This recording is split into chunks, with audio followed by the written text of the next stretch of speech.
Hi everyone, I hope you're well. Thank you for joining us today for the GRE Quantitative Workshop. Our instructor for today is Zulfiqar Ali Shaikh. He'll introduce himself shortly. My name is Zain Ali. I'm an Education USA advisor here in our Islamabad office in Pakistan. Today's session is for anyone who is going to be applying to graduate school and needs to prepare for the GRE, especially for those of you who are about to give Fulbright, who are about to apply for Fulbright. And for today's session, I'm also being assisted by my colleagues, Zubair and Anas, who are also Education USA advisor at our Islamabad office. Could we go to the next slide, please? Okay, so a bit about us before we start. What is Education USA? Education USA is a global network under the US Department of State made up of over 425 international student advising centers in more than 175 countries.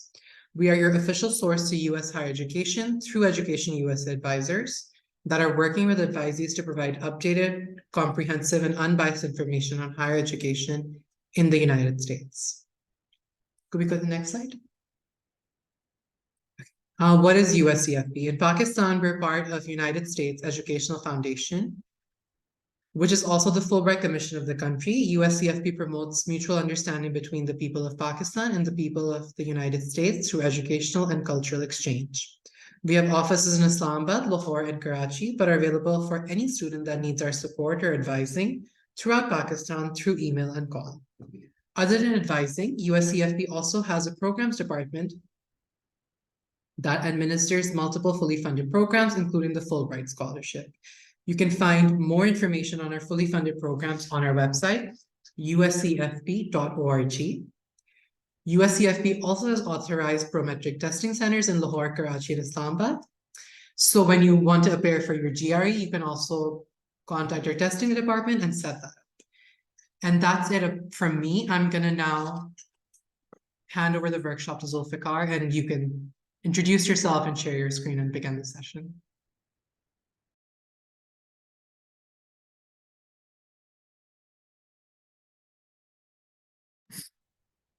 Assalamu alaikum, everyone. Am I audible?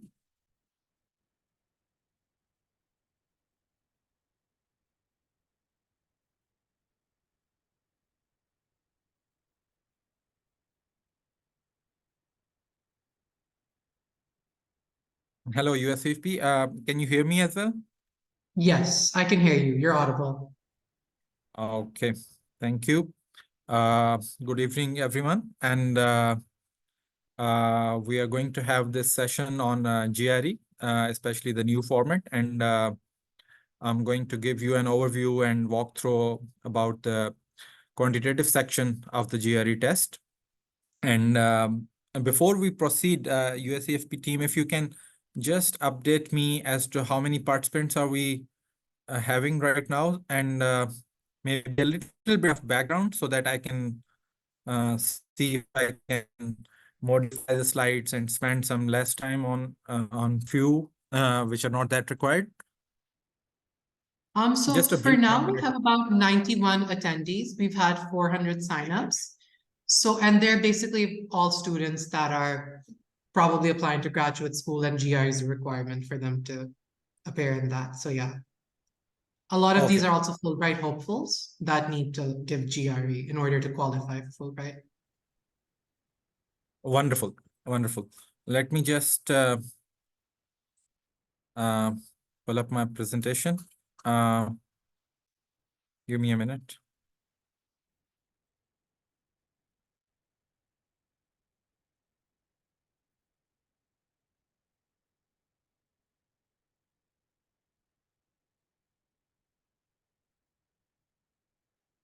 So I hope my presentation is now visible.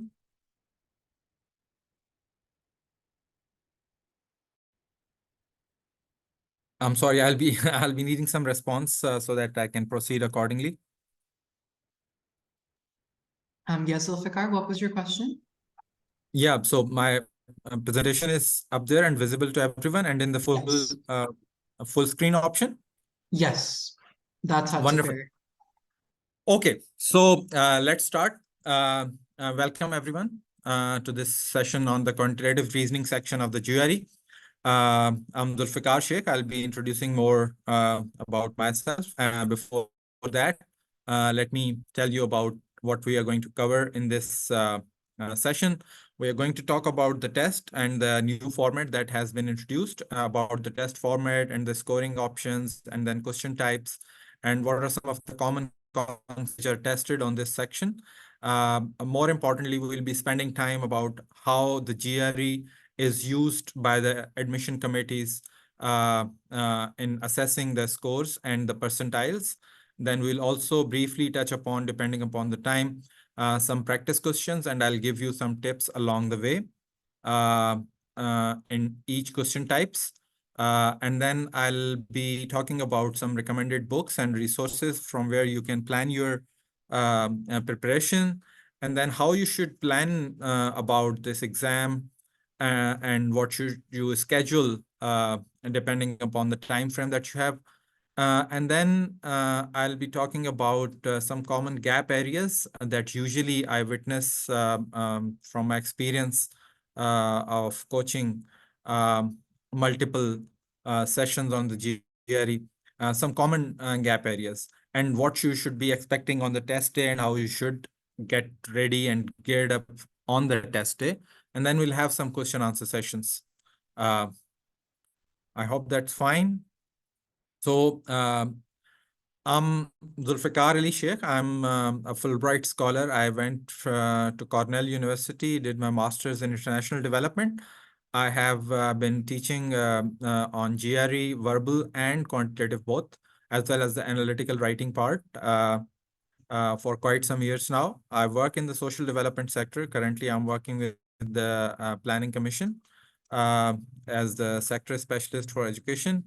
And I have worked with the UN agencies, international development agencies, as well as some test development and appraisal entities in developing tests, including the SAT and the GRE ones. And I'm assuming all of you are almost either completing your graduations or have done so already, and now you are applying mostly into the universities in the US. There are other than the US universities which also require the GRE test. So let's just touch upon what does the GRE assesses. I will be using chats and from my USEFP team, I will just reconfirm if the participants are able to raise or give some comments in the chat sections. Yes, so the chat section is activated, so the Q&A box is activated, so they can respond in the Q&A box freely. Right. So everyone, the virtual sessions are literally not the way that I usually like it. And it's always good to see what kind of participants we have in front of us. So I will be requesting all of you to share your comments and feedback, and I'll be asking some questions in between. If you can use the chat section to briefly give me your feedback, that will give me an assessment of where you are placing your thinking, as well as if you have any comments. And the question sections will come towards the end, but if there are pressing comments, I see some hands being raised. If you can put it in the chat or exactly. Sorry to cut you off, Zulfiqar. So the chat is not functional, but the Q&A box is functional. So that's where everybody's going to put in their comments and feedback in the Q&A box. In the Q&A box. Yes. Oh, yes. Oh, yes. Okay, chat's disabled. Perfect. Now I get it. Okay. Thank you so much. So I would like all of you to maybe give me a brief description. Why do you think the GRE test is there, and what does it actually assesses? Why is it required? Because that's the foundation of how you are going to then place your mindset in terms of preparation, as well as how to go about preparing for the test, and what parts, either verbal or quant, and within the verbal, what particular section types are more important. So what do you think the test assesses? It's a standard against the GPS. Okay. Minimum score required. Yeah, understandable. Perfect. Analytical abilities of a person. Why are these abilities required? And why are the scores required? Why are the higher scores better? And what exactly is the test trying to assess? Establish a criteria for admission? Okay, so that's one thing. You can keep popping in your messages, but I'll tell you what. So for example, we have 5 seats and there are 50 people who want to sit on these seats. We must have some criteria because it can be either random. We can just have a tossing around, or we can just say who can run faster, whoever are the 5 first people to run fast, they can come and join the seat. So a test is basically a criteria. It can be aligned with the objectives. It cannot be, but it's some mechanism through which you can ensure that you are able to give the seats to the people out of a large number of people. Okay, so it's your academic potential in this case. Okay. For master, it's required. Definitely, it's required for a multiple masters and graduate level programs, the PhD programs. What is the academic potential? Why is this test? How is this test assessing your potential? Oh, we have many more. Critical thinking, test. Why is the intellectual ability, critical thinking, analytical skills required?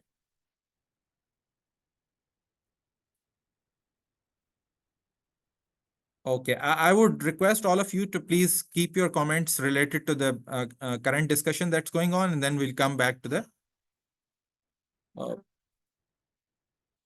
Okay. So as I said, the test is required if there are limited number of seats and there are more people who want to join on those seats. These can be admission tests, these can be scholarship tests, these can be other criterias which are required. In the GRE, what we are saying is that it tests your skills and abilities which are required for graduate level studies, and it assesses your preparedness for a rigorous graduate degree program. So that's how it is. You are going to a US university, which requires every student to have a minimum level of ability to keep up with the pace, to be able to understand the content that's going on, to be able to digest it, analyze it, and then process it, and then move on with the pace which is required for the class. If someone is lagging far too behind, then the speed of the entire class for the faculty member and for the other colleagues is going to be very difficult to manage. So you want to be sure that the people who are participating in that class, in that program, are actually eligible at the basic level to understand those concepts, digest those concepts, do their own preparation and the pace of the study that is required in that particular study. So naturally, for that, if you are enrolled in a program which requires more of verbal communication skills, either it's written or understanding different texts, or it requires a lot of analytical abilities, quantitative skills, logical thinking, all of those parts must be able to be assessed. And the GRE is a very fine test. It's developed after a lot of research. Each test, each question item is developed after a great and rigorous research process, and they spend millions of dollars on developing this test to ensure that students are assessed based on their abilities, that whether they can continue with the graduate studies, whether they can handle the load, and whether they can undertake a rigorous graduate degree program. Quantitative reasoning sections. This particular section assesses your ability to understand and process quantitative information. So for example, if there is data being presented, it can be in the social science field, it can be in your aerospace field, it can be in your engineering field, biotechnology field, any field, it requires a lot of quantitative information. Can you process it at a sufficiently suitable pace? And can you interpret and analyze the information that is being presented? Will you take a lot of time and then understand? That's also a problem. So the test must be able to see that whether you can process it within the time frame available, and whether you can solve the problems using mathematical modeling. And the mathematical modeling over here, it's not just about the large mathematical theoretical concept. It's basically about basic math concepts, so that they can see and assess whether you can work with a particular model with the given information and you can proceed ahead, and whether you can demonstrate the quantitative reasoning skills. So this is done by applying basic concepts of algebra, geometry, and data analysis. I'll give you an example. For example, there is a test which is about the debating skills. So all of you who are participating in this session are asked to come and debate on a particular topic, and then the jury can see whether you have the better debating skills or what's the score of that. But there is one hitch. They say that you have to do the debate in the Japanese language. Now that's a problem. So what happens is that even if I have a very basic understanding of Japanese and all of you don't know any of Japanese, so and my debating skills are almost nil, but I can still ace all of you. So what happens is that you need a criteria based on which you're assessing higher level skills. So the quantitative section, the analogy what I'm trying to use here is that the quantitative reasoning section is not assessing your math skills as per se. It's assessing your quantitative reasoning skills, critical thinking skills, analytical skills by applying basic maths concepts. So they need to have some concepts based on which the higher level skills will be assessed. And these skills are basically around basic maths concepts of geometry, algebra, data analysis, and other aspects. We'll come to that, what sort of content is covered in that. GRE test. Let's come to the format and the scoring. The big change here, and if most of you are planning to take a GRE test for quite some time, they will be in a difficult position to know that from September 2023 onwards, there has been a revised format of the test. And it has quite a few changes, but I can assure you that none of it will be handicapping you. Why? Because there has been a much simpler version now. Let's see. From September 2023 onwards, we have this format for the entire GRE.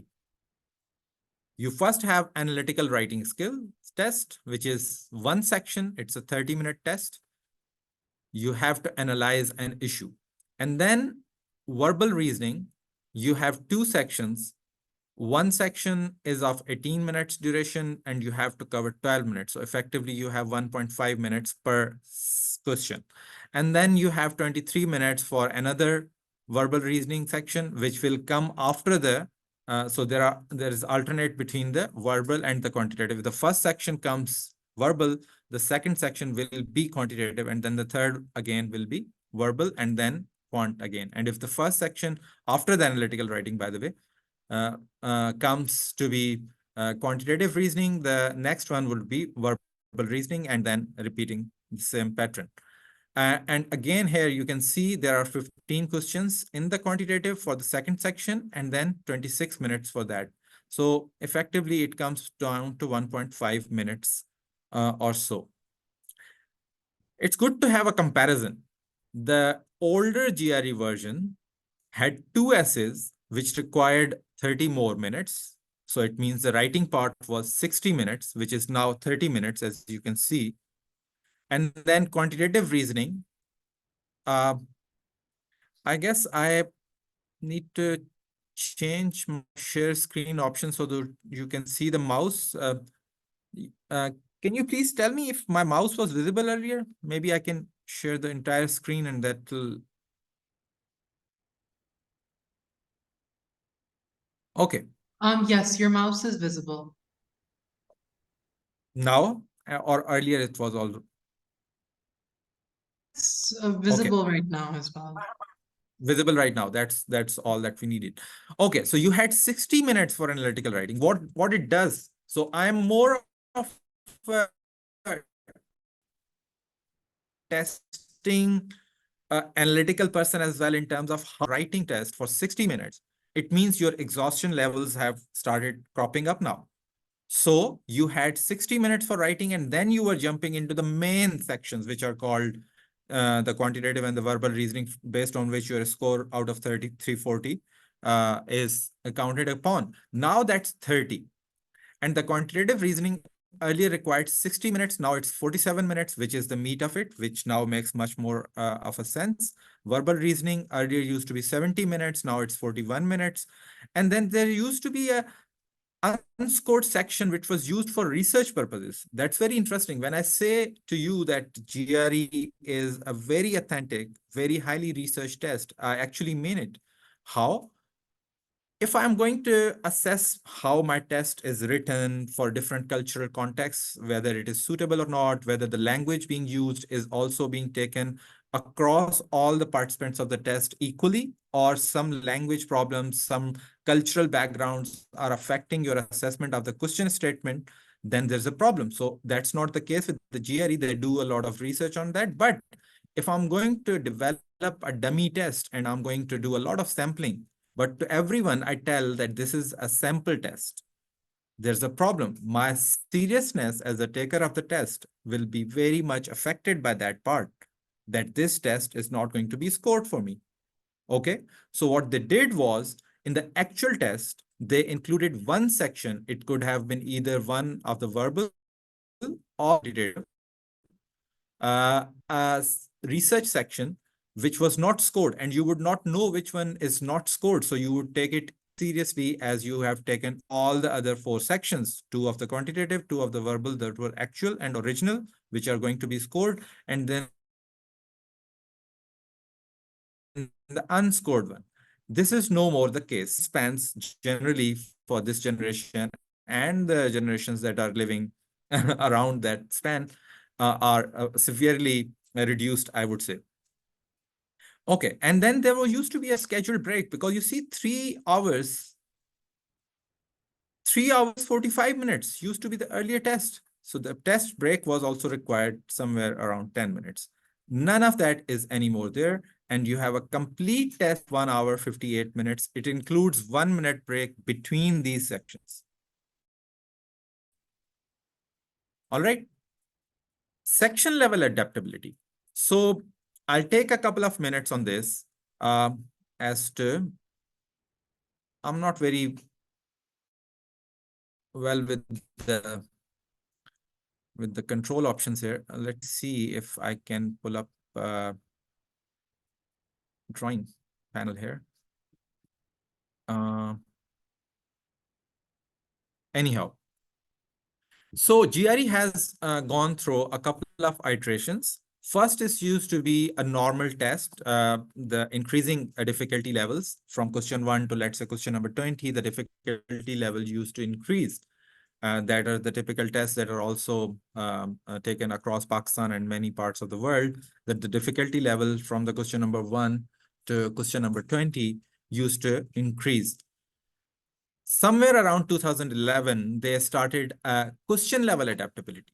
So they throw a question at the test taker, and if the test taker hits the right answer, the next question would be of higher difficulty level, and the next one even higher. If you keep answering it correctly, the next questions will be tougher. Somewhere around that, what happens is that from 0 to 100, you will be, if you have a level of 70, somewhere around 70 level threshold question, you will be starting doing wrong answers. It could have been a guesswork. It could have been a lucky shot that you got it right, but eventually the next 5 or 6 questions around that level would adjust to what your actual level of understanding is. The problem with that one was, if you are at a question number 5, you could not go back to question number 4, because you know, and they know both, that the difficulty level was higher for the next question. So you could have gone back and see the difficulty level has either increased, it means you have done it previously correctly. And if the difficulty level was lesser, it means the previous question you must have taken it wrongly. So you could have gone back, but that was not the option, because the question was question level adaptive.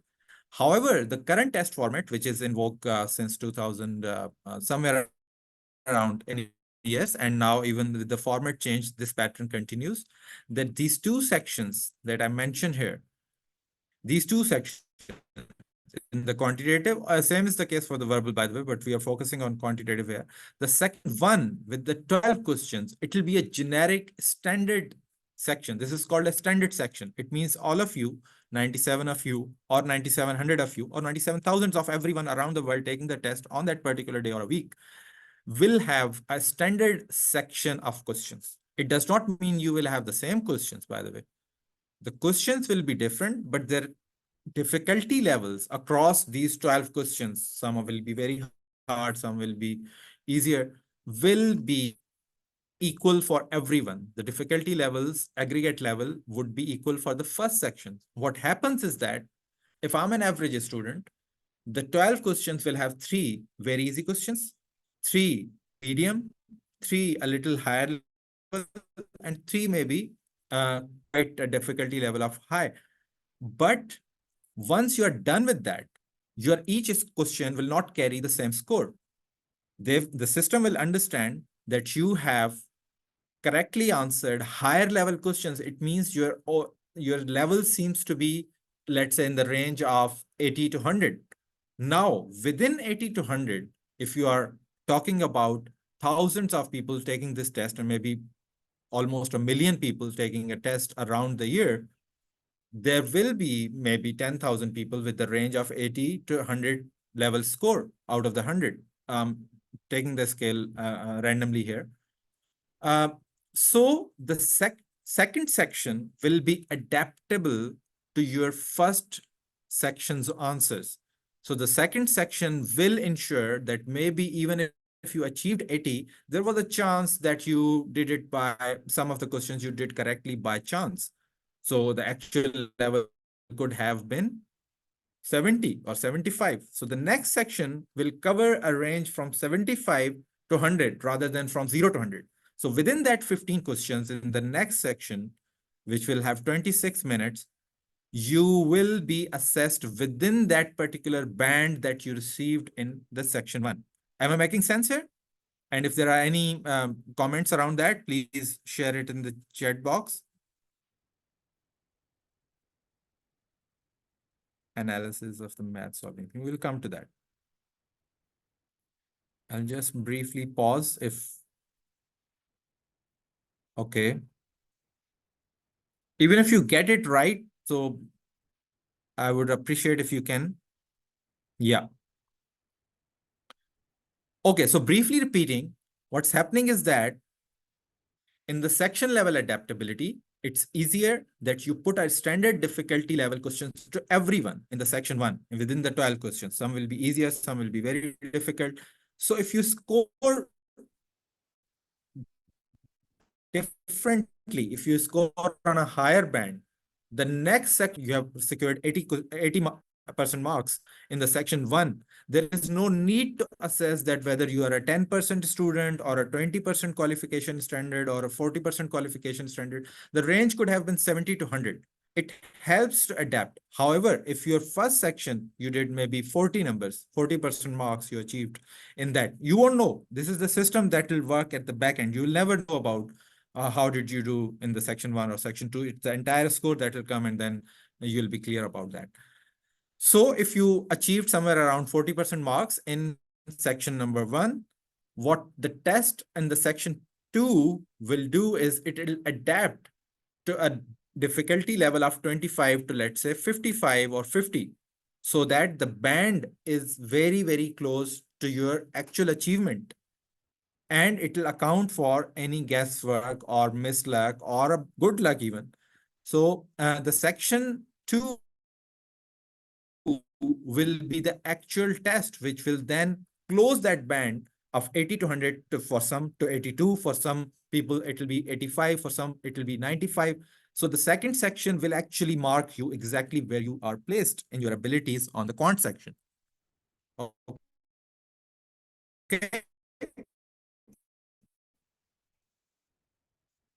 Let me just proceed with this. Okay. Let's now see what is with the scoring of 130 to 170. Can anyone in the question and answer section tell why the band starts with 130? For quantitative section or for the verbal, the limits, the lower limit of any score is 130 and the upper limit is 170.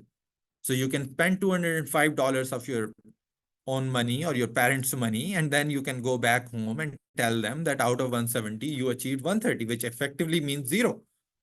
So you can just boast about it, that's fine.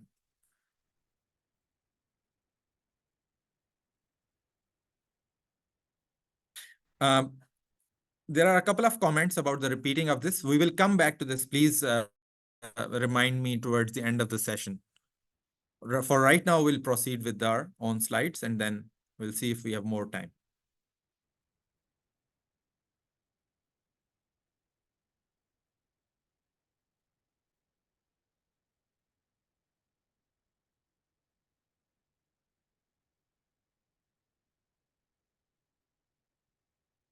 Yes, you can leave the section completely unattended and you'll still get 130 score.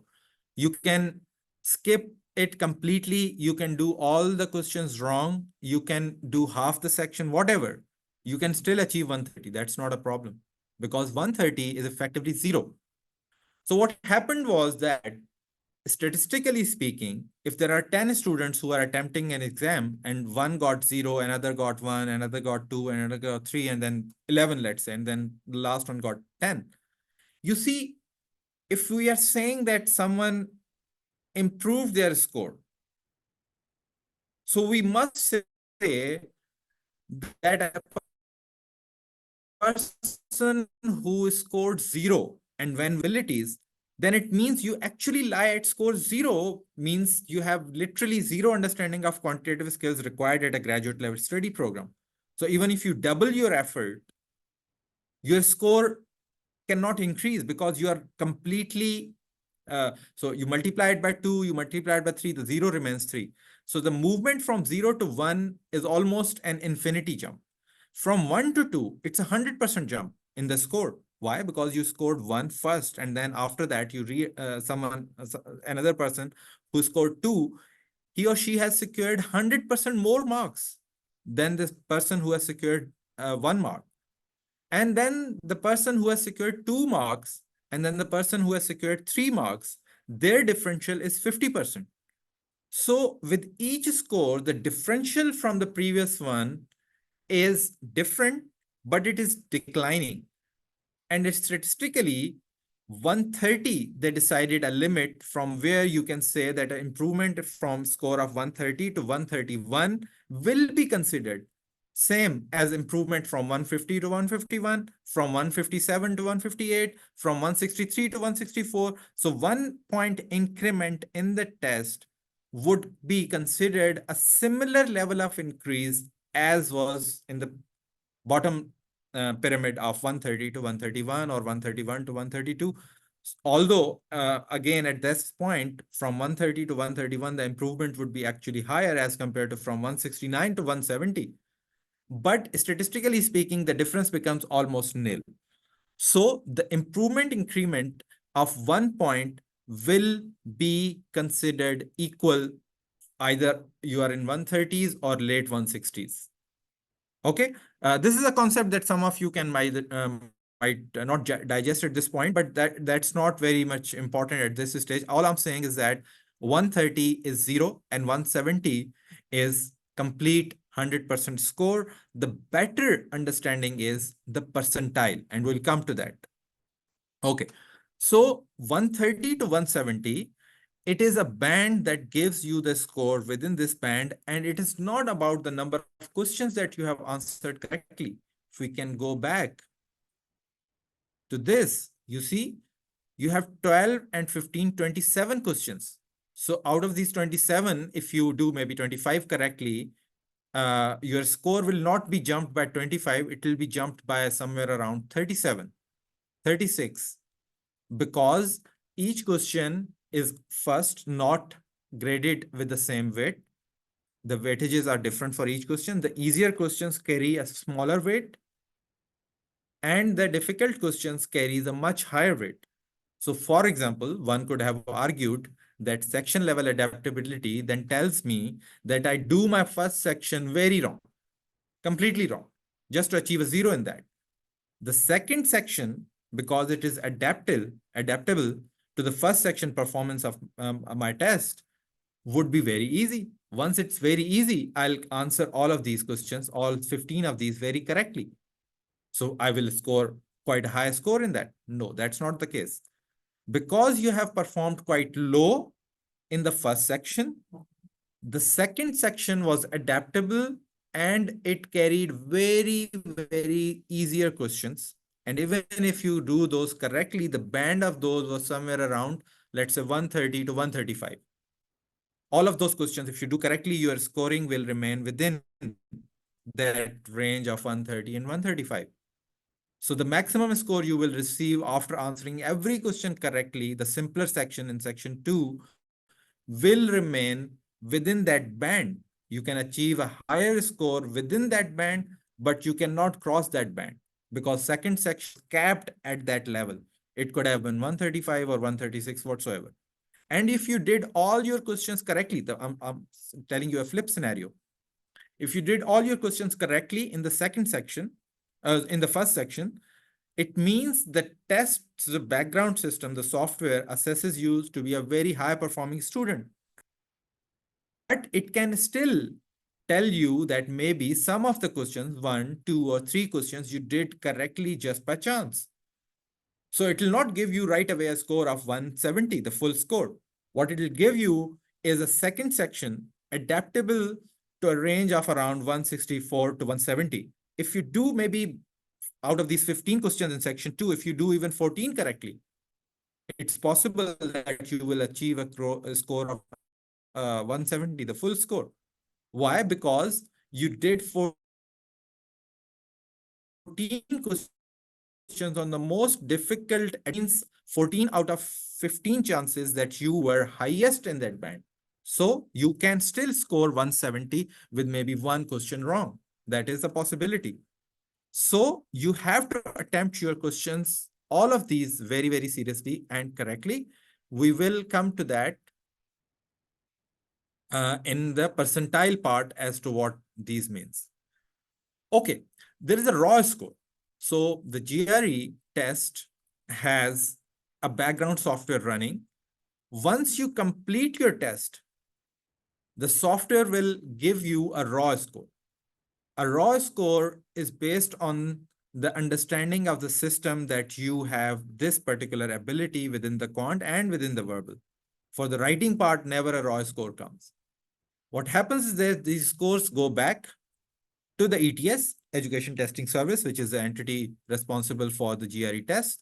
They assesses your scores again, and they assesses every other student's performance on those question levels. And if there is a huge variation between those, then they will give you a little bit of edge of 1 or 2 marks in your actual scores. But usually that does not happen. The raw score is sufficiently suitable, but it is again what you call to avoid any error of the software. Humans will again review that score and they will adjust if there were serious variations in question statements or something else. So your actual score is something that will be sent out to the universities, but you can have a pretty good idea and most likely your raw score will be your actual score. Okay. Second thing, it's a 1-point increment test. With a 1-point increment test, what we are saying is that you can not have 135.5 score. You cannot have 167.5 score. You can either have 167 or 168 or 166. So there's a 1-point increment and the sections are adaptive. What's a good score? Very difficult call. What's a good score? It all depends. First of all, whether we are talking about the quant score or the verbal score. In Pakistan, we have a tendency to sum the scores and then tell this much was our score, which is fine again. But the admission committees always look at these scores separately. The quant section and the verbal section scores are looked at and assessed separately. If your program requires more of verbal skills and the assessment of how the writing and how the understanding of that writing, how the variation in the writing, all of those totalities, if you capture well, you will be scoring well in your verbal scores. And if that program requires those sort of abilities, the admission committee in the university and the scholarship committee as well will be taking those scores more seriously as compared to your quant scores. However, if your program requires more of quantitative skills or analytical abilities, they will be assessing your quantitative scores more seriously. So it all depends, but I would say the scores in each sections somewhere around in the upper band of 155 to 160 would be considered above average and more likely from Pakistani students to get or secure admissions. Okay. There's a concept of percentile. Most of you might already be familiar with it, but it's important since we have confused the discussion, because the scoring system of GRE is actually one thing I can tell you very confidently. Scoring of GRE by the ETS is always remain very hidden. How they have calculated the test, how many questions you have to do correctly in a particular band to achieve that particular score, all of that information is withheld. It is not a public information. So all of these are guesses, and ETS has just given us general guidelines. There's no specific answers to these questions, most of which you keep asking. But percentile is a good score. So you are 97 of yourself here. Let's say you are 100 of you on this session. All of you score a particular score. Then based on your scores, I can put you in a line that the top one who has scored would stand first in the queue. The second one would come in the second. The third person will come in the third position. And if there are 5 people who have scored same after that, they 5 will come in the sequence after that, but they will be considered equally, and the line goes on, and all the 100 people will score. Any person's score would depend upon the position within the row. So if you are, let's say, 60th person in the row from the top, it means you have scored better than 40 people. Okay, if there are 100 people sitting here, the top one is here, the second top is here, third top is here, and then so on and so forth. The last person, the worst score person, is on the last here. From here, if you start calculating, if you are on the 60th number, it means there are 40 people behind you, or let's say 39 technically, 39 people behind you. Your percentile would be 39 percentile. So the percentile would tell that you are better than 39 people out of 100. So a 50th percentile would means you are just on average. You are better than 50 people and there are 49 people ahead of you. And the 97th percentile would mean what? 97th percentile would mean you are better off than 97% of the people in that row or the test takers. So you are definitely either the 98th or there are 10 more people on the 98th position. And then there are 2 people above. So there is never a possibility that your percentile will be 100. Why? Because you can, out of 100 people, you can never be better than 100. You can be better than 99. And if there are 1,000 people, you will be better than 99.9 people. If there are 10,000 people, you will be better than 99.99 people, even if you're on the top. You'll never be 100 percentile. But with the points, you can always see it always culminates to a particular percentage. It can 99.999 or something of that sort. A good score would then be based on your percentiles. If your percentile is somewhere around, let's say 75, 70, it means that you are better than 70 or 75% of the people who took the test in a particular period, and that do not disclose the period, but I assume somewhere around 6 months to 1 year. Before taking your test, 6 months older or 1 year old test scoring performance of all the test takers would be considered, and you will be placed within that range of how well you performed on the test as compared to other people who took the test in that particular period. Okay, on the test day, you have these options. You can see a very difficult test, और आपको पता चलता है कि यार ये तो मतलब ना ही जाए तो अच्छा है, तो आप स्क्रीन बंद कर देते हैं, or you can just skip the section. So on the test day, most likely you're not going to do that, but these are the options that are available. You can either choose not to send your score. So you took a test today for the first time and you thought that the score is not good, the raw score is not good, and as I'm telling you that the actual scores will not be very different from these, you will consider not sending the score anywhere. You can just keep the score in the ETS repository. That's one of the options, but most likely you're not going to do. For example, the second option, the most recent score, you were taking the test for the second time today, and after seeing your raw score, you can decide that you can send your scores of today to the universities and the Fulbright or any other entity. There are many entities who require and they have these codes available. तो उन codes पे आप भेजते हैं. तो वो codes आप बताना चाहें तो उस वक्त बताते हैं. उसमें आप most recent score भेज सकते हैं.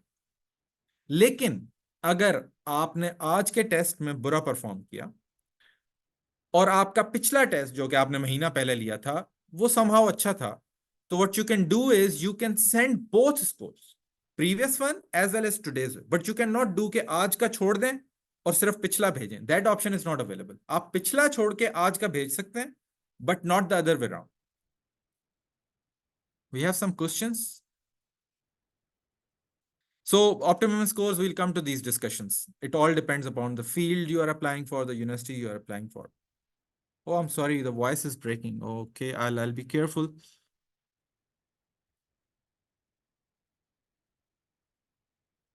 Okay. Quantitative reasoning questions are of these options available. What are the question types available? Are these fill in the blank sort of things or some? It's a multiple choice, select one answer. हमारे Pakistani contact में MCQs are considered कि 4 या 5 options दिए हैं, you have to pick one. But if you look at the statement carefully, the multiple choice means you have multiple options to pick from, but not necessarily कि उनमें से सिर्फ एक ही सही है. फॉर एग्जाम्पल, अगर मैं ये ऑप्शन देता हूं कि मैं अपना अ, अगले 3 दिनों में, in the next 3 days, which particular day falls can come. It can be Saturday, it can be Sunday और इट कैन बी मंडे. लेकिन अगर ऑप्शंस में ये दिया हुआ है कि Saturday, Sunday and Tuesday and then Wednesday and Thursday as well, the only two relevant options correct can be Saturday and Sunday. So all those two options can be correct out of those multiple options available to you.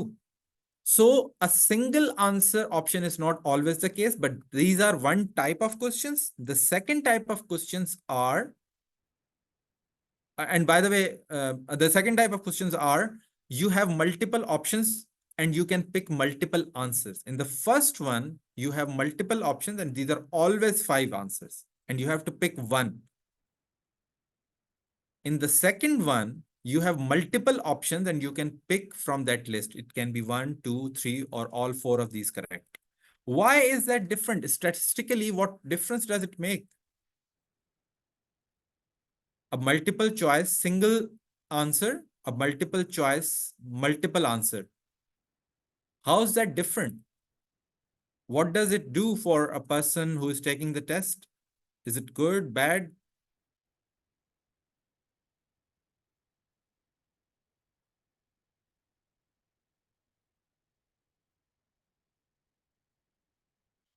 So what happens is that if you have options of,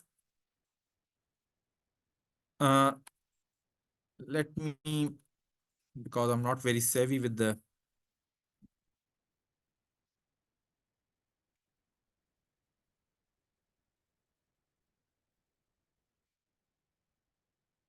I hope my screen is visible. You have option A, whatever. Then you have option B, you have option C, you have option D, and you have option C, right? What happens is that I just wrote these options. I don't even know the question. Or even if I read the question, I don't understand as a test taker. Let's say I'm not. So I'm going to make a guess. Let's say I make a guess on C. I pick the answer option C. Oh, sorry, D. There is always a 20% chance that I'm correct. Why? It could have been A, it could have been B, it could have been C, D, or E. If there is only one answer to pick, then I can pick one answer at random, and there is still a 20% chance. However, if I say pick one or more correct options,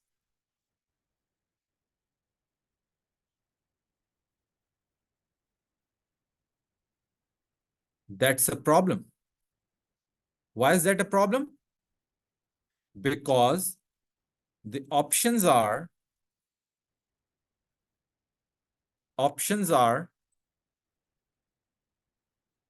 A and B, A and C, A and D. It can be A and E. It can be B and C. It can be B and D. So all of these are options. And the list goes on. And it could also be A, B, and C. All of these could have been the correct options. We are not sure about what the question is, but I'm just telling you about the question types that are available.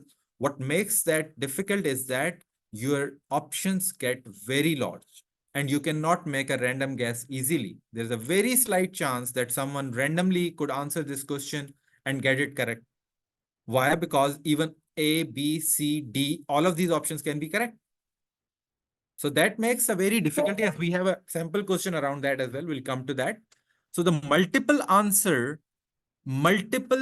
options to pick makes it very difficult for a random guess, and that's good for someone who is confident about his or her answer. You get my point? So the chance of randomly correcting something gets very low, almost nil, and chance of someone beating you with a limited knowledge also get reduced. So it's a good thing for people who would be confident about their answers. And then there are quantitative comparisons. So you have questions like, we'll come to that again, but you have 40 here, and you have some element called X. And there was a statement around X, X is blah, blah, blah. This, तो आप बताएं कि 40 बड़ा है या X बड़ा है. So a column A would be there with with some digit here, and some other will be with the variable that was described in the question statement. And then you have to compare these 40 and X. Either 40 can be large, or X can be large, or both can be equal, or there is a possibility that X cannot be determined by the statement available above, and you will not be able to compare these two. In that scenario, you will have a D option. We will come to that when we have some samples around that. So a quantitative comparison question types are there. You have to compare two quantities. And then there is a numeric entry. This is how it is done. A numeric entry is completely out of possibility that anyone can get it correctly. For example, there is a statement around a variable called Y, and someone's age is Y, 3 times older than this and that, and blah, blah, blah. So tell me what can be Y. So you have to insert it. So you have to type the answer. You have a screen keyboard available as well as your own keyboard to type in your answer. It can be 40.1. So you have to write 40.1. Unless you write it, the entire answer will be deemed incorrect.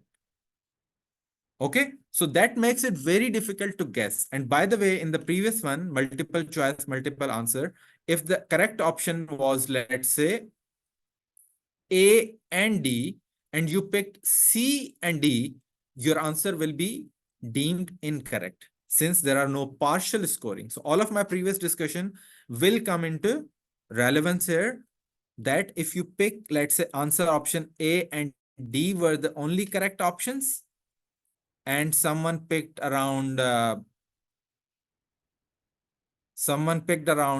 45 and 60, like option B and D, that option will not be considered correct. If you picked A, which is correct, and C, which is not correct, your total answer will remain on a score of 0. So that option will not be considered as a correct answer. Okay, and then there are data comparative questions. So you have to interpret the data. For example, I'm not going to give you, we will have a data comparison question as well, by the way. You must also get yourself familiar with the test screen. This is the test screen. So this bar here, the gray bar, will remain constant across all the questions. And this is how the questions will be coming up. It will say, I'm the question number 3 out of 11 or 12 or 15, whatsoever. Of the total questions, I'm question number this. And then these all options are available. What are these options? And why this is important to understand these things in all details before you go to the test. Maybe I'm speaking too much and I can benefit from some of the comments. If I can get some comments just to get you refreshed, all of you. Why do you think it is absolutely essential that you know each and every detail of the test before you go to the test? All those information that is possible for you to understand. For example, one of that is what will be the screen type? What will these options mean? Why is it important to understand these details?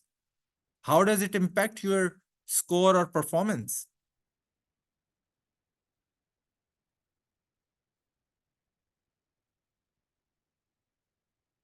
Yeah, so you have limited time. That's why you need to understand this. That's right.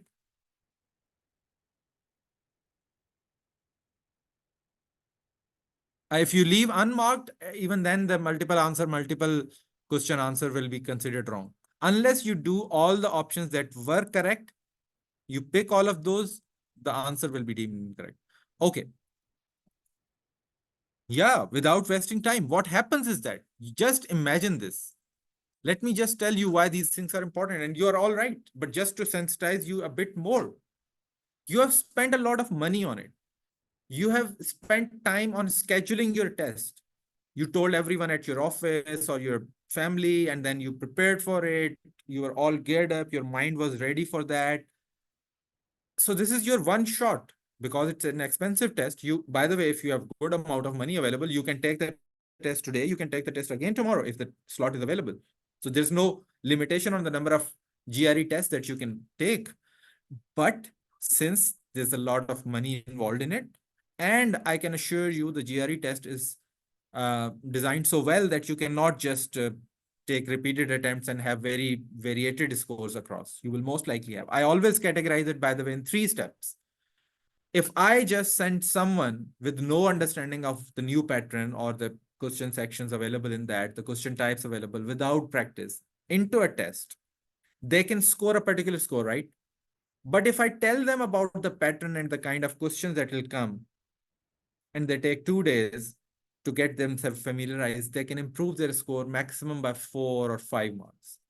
But if they practice a lot, even then, they can improve further of 3 or 4 points. Because this is about your analytical, logical thinking abilities. It's not about acing the test. You cannot ace the test without having good logical and analytical skills. By practicing a lot and your skills are not that high level, just by practice, you cannot keep increasing your scores.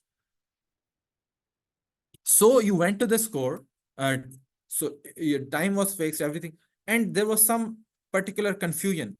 You are already in a time-bound situation. The clock around here keeps ticking. You see on the screen, these seconds will also keep popping up, and it distracts someone like me that, okay, something is taking like a bomb. So it gives you stress.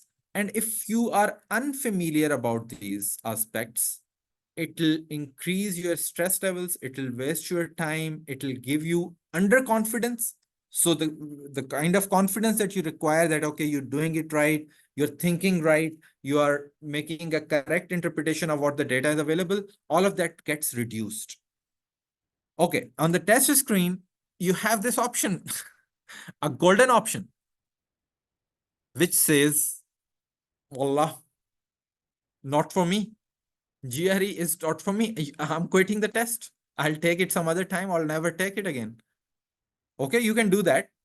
You should never do that. This test, you can always not send these scores. Just take it as a dummy test, even if you're performing not that well. Don't quit the test. Then you have an option of quit the section. You're doing a verbal section, you don't like it, you can quit. All of that is going to, of course, give you a 0 score or something of that sort. Exit section का मतलब ये है कि अगर आपने 4, 5 या 10 questions ठीक किए हुए हैं, 10 और रहते हैं, तो ऐसा नहीं है कि आपकी उन पे काउंटिंग नहीं होगी. Those will be counted. लेकिन you can just skip the test. I don't know. These options are available. People never use it. I don't think so. But you can do that. Review.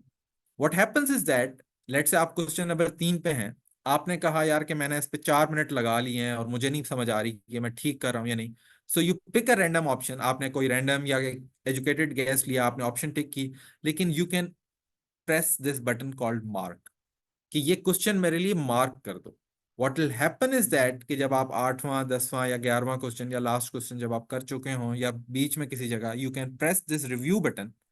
वहां पे वो आपको तीनों चीजें बताएगा, आपने कुछ कुछ किन क्वेश्चंस के आंसर्स राइटली पिक कर लिए हैं, अपनी तरफ से राइटली पिक कर लिए हैं, कौन से क्वेश्चंस आपने अभी तक अटेम्प्ट नहीं किया, वहां लिखा आएगा नॉट आंसर्ड येट, और कौन से क्वेश्चन ऐसे हैं जहां पे आपने ऑप्शन या तो पिक कर ली है या नहीं की, आपने क्वेश्चन को मार्क लगाया हुआ, येलो टैग किया हुआ लेट से।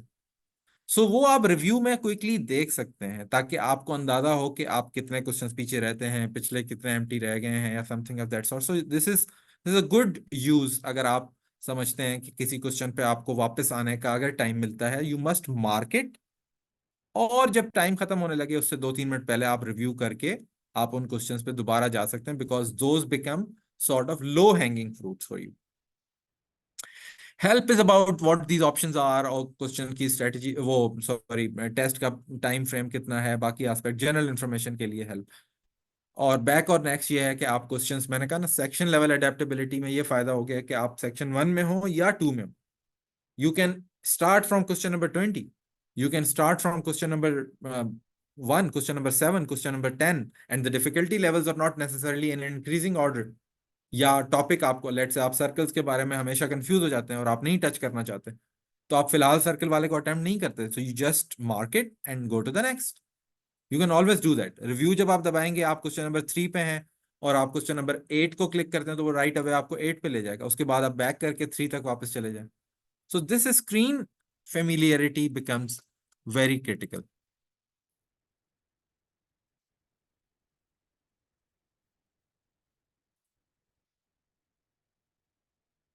Ability to change, yes, you can always change your answer। ये कुछ क्वेश्चंस में भी आया था। आप कोई भी answer before this time frame window जो यहाँ लिखी हुई है सेक्शन, जब तक, और जब ये टाइम खत्म हो जाता है सेक्शन ऑटो एग्जिट हो जाता है, आपने चाहे पिक किया हो आंसर ना किया हो, section just vanishes, screen blank हो जाती है, सेक्शन इज गॉन। तो you can, you have this ability to change or edit your answers within the section। क्या कॉन्सेप्ट्स यूज होते हैं, इंपॉर्टेंट बात देखें, ये क्वेश्चन देखें। Let me see if we can, let's say, हम आंसर करने नहीं जा रहे बाय द वे, मैं सिर्फ ये बता रहा हूं। Consider a circle with a radius of 3 as shown in the figure। if the sector bounded by a b c, ये a है, ये बी है, ये सी है। ये सेक्टर में सी का जिक्र इसलिए आया है कि सेक्टर इस तरह भी कहलाता है, ए बी और ये सी।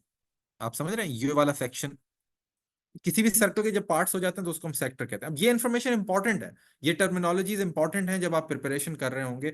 तो ऐसा नहीं है कि जो मैंने पहली बात की थी कि आपके डिबेटिंग स्किल्स की असेसमेंट हो रही है, लेकिन अगर वो जापानीज लैंग्वेज में हो रही है तो आपको जापानीज आनी चाहिए कुछ हद तक। इस तरह सिमिलैरिटी के साथ मैं सिर्फ एनालॉजी ये दे रहा हूं कि आपके एक्चुअली तो एनालिटिकल स्किल्स असेस हो रहे हैं, तो चाहे आपने बायो किया हुआ है या some other field that you have done जिसमें मैथ इतनी यूज नहीं होती, but still for a test of GRE you must have good solid understanding around these lines, और वो किस हद तक की चाहिए वो हम अभी बात करते हैं।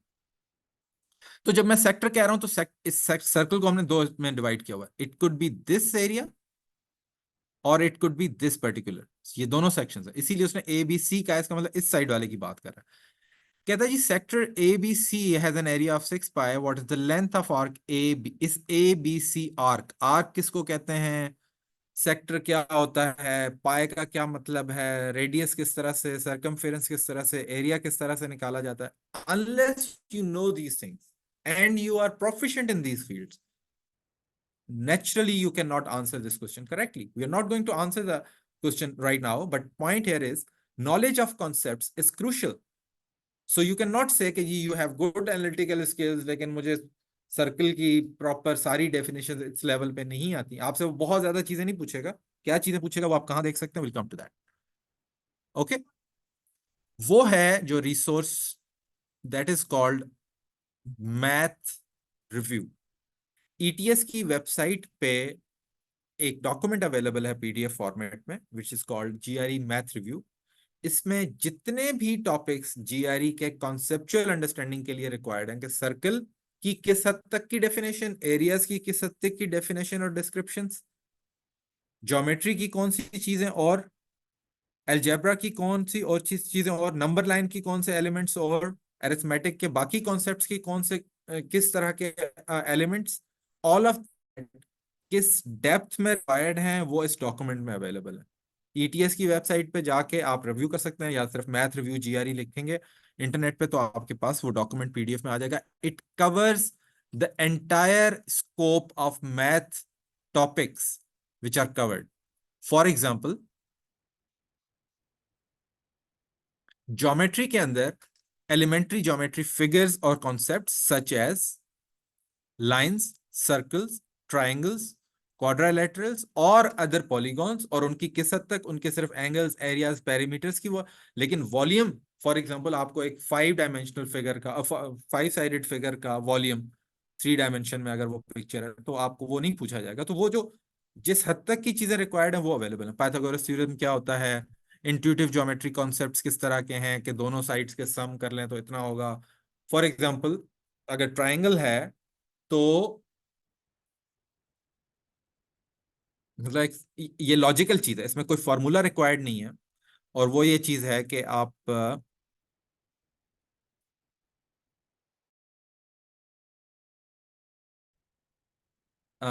लेट्स से ये एक ट्राइंगल है, द रूल इज कि ये जो साइड है और ये जो साइड है इन दोनों का सम, या किसी भी दो साइड्स का सम हमेशा बड़ा होगा तीसरी साइड के। तो आप चाहे इसको यूं कर लें, आप चाहे इसको किसी और तरह से स्क्यू करके देख लें, रूल रिमेन्स कांस्टेंट कि किसी भी दो साइड्स का sum can will always be more than the third side. अब ये जनरल रूल है, तो मैं बात ये करना चाह रहा हूं यहाँ पे कि sum of two sides of triangle is always greater than the third side alone. ठीक है, और सम्स की क्या इक्वेशंस बनती हैं। तो इस तरह के बेसिक कॉन्सेप्ट्स आपके मैथ रिव्यू में इंक्लूडेड हैं, बहुत ज्यादा हैवी कॉन्सेप्ट्स नहीं हैं। लेकिन if you are unfamiliar about a particular part, there is a good likelihood कि आपको वो डिफिकल्ट लगेगा। फॉर एग्जाम्पल, बहुत से लोग हमें कहते हैं कि जी कॉनिकल शेप्स का जो वॉल्यूम है उसका हमें formula different, but that is part of the curriculum, so you must cover it. Uh, it seems like there are multiple chats. Let me take a look. If you have questions or comments, so please.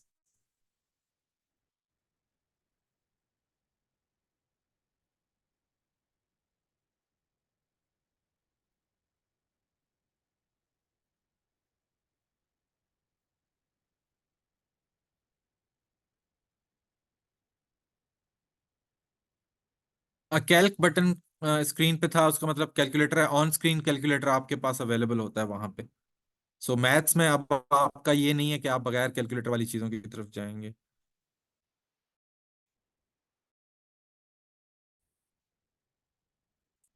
Yes, you can review का button आप दबाते हैं कि आपने किस question पे marks लगाए हुए हैं, और अगर आपने कोई क्वेश्चन अटेम्प्ट नहीं किया हुआ तो वो भी आ जाता है। तो I would always recommend you कि before ending your quantitative section 2 minute का टाइम, 3 मिनट का टाइम अपने जहन में रख लें कि उससे पहले आपने रिव्यू का बटन प्रेस करना है और देखना है कि आपने सारे आंसर्स अपनी तरफ से सही आंसर कर दिए हैं।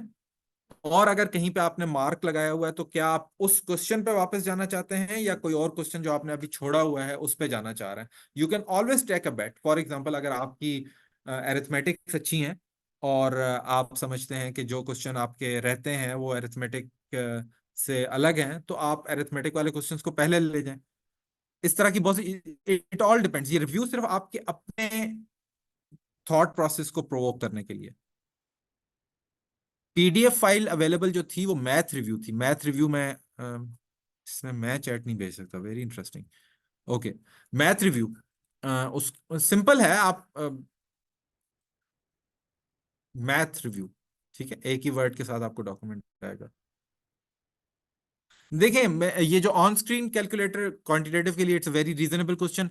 बहुत से जो क्वेश्चन आंसर्स आपके पास ऑप्शंस आएंगे उसमें कैलकुलेटर की जरूरत ऐसा पड़ेगी ही नहीं। Mental calculations alone will be sufficient, या बहुत ज्यादा मेंटल कैलकुलेशंस रिक्वायर्ड ही नहीं होगी। सो कैलकुलेटर की ज्यादातर केसेस में रिक्वायरमेंट नहीं होगी। पाए की जगह अगर आप 22/7 यूज करें, बिल्कुल ना करें। आंसर ऑप्शन आप पहले देख लें, वो भी पाए में ही होंगे। अगर तो इस तरह का आंसर है तो आपको उस तरह की कैलकुलेशंस और पॉइंट्स में बहुत ज्यादा जाके करने की जरूरत नहीं पड़ेगी।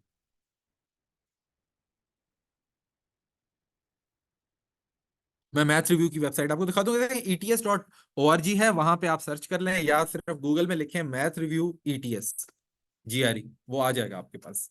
Seriously not a big problem. अच्छा, let's do a sample question.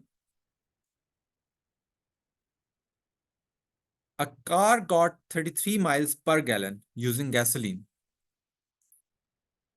अब यहां पे हम एक ट्रिक या टिप इंट्रोड्यूस करेंगे, जो कि कुछ लोगों के लिए ऑलरेडी बड़ी क्लियर होगी, लेकिन it's good to retreat.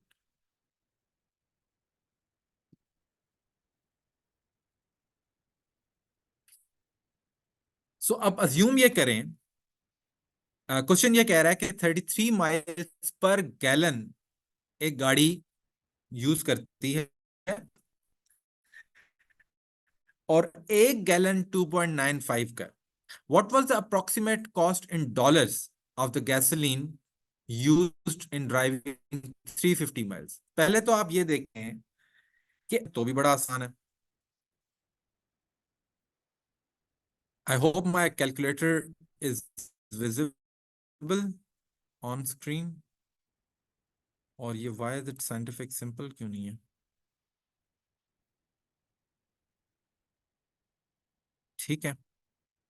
So it's very difficult. यहाँ से आप लोगों को इशू नहीं आएगा टेस्ट में, क्योंकि वो स्क्रीन बड़ी क्लियरली डिवाइडेड होती हैं। ओके, 350 माइल्स उसने चलना है, 33 माइल्स पर गैलन लगाती है। इसका मतलब है अगर इसको मैं डिवाइड करूं 33 पे, सो मुझे इतना ज्यादा फ्यूल रिक्वायर्ड है। और उसकी कॉस्ट क्या आएगी? उसकी कॉस्ट आएगी, जब मैं पर गैलन कॉस्ट विच इज 2.95 से मल्टीप्लाई करूंगा।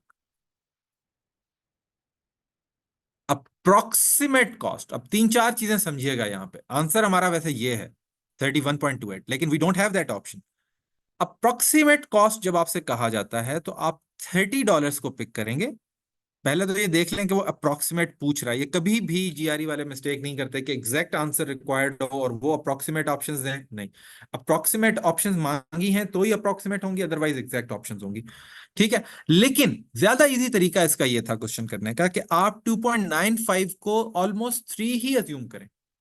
उसकी वजह यह है कि आपका 33 माइल्स पर गैलन के हिसाब से जब गाड़ी चलेगी तो 330 माइल्स तब करेगी जब आप 10 गैलन्स कंज्यूम कर चुके हो। राइट, 33 में एक गैलन में 33 चलती है, तो 10 गैलन्स में 330 चलेगी। राइट, तो आपके 10 गैलन्स लग चुके हैं। अगर आप 10 गैलन से थोड़ा सा बियॉन्ड चले जाते हैं तो उसकी जगह आप कॉस्ट कम कर रहे हैं, इसको आप $3 लें, तो 10 को आप 3 से मल्टीप्लाई करें, you will get your answer 30।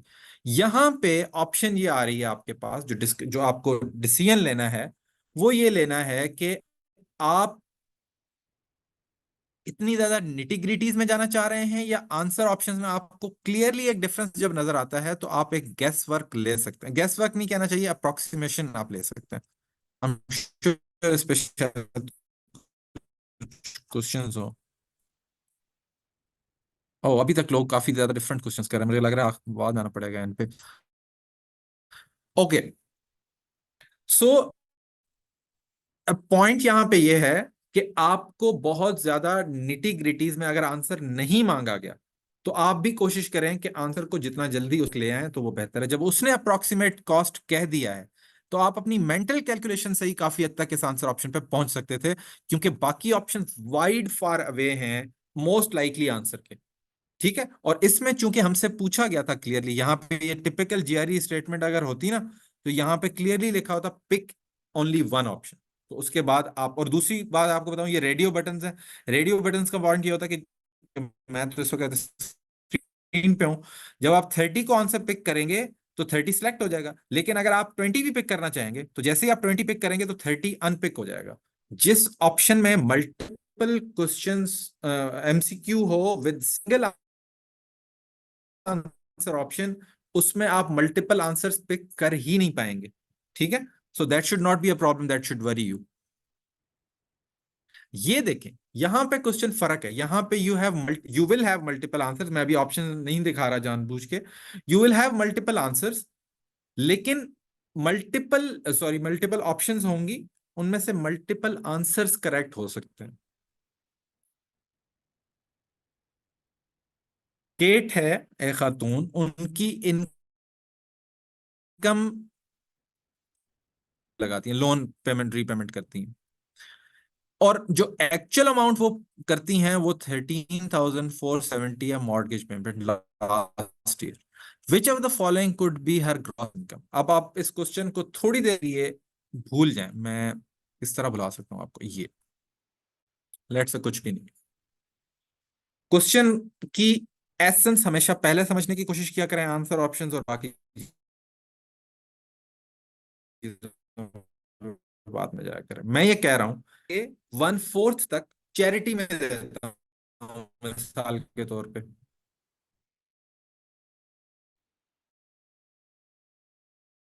और और मैं पिछले साल भी यही कर रहा था, इस साल भी मैं यही कर रहा हूं। अब वो ये कह रहा है कि पिछले साल में $50, टोटल इनकम कितनी है,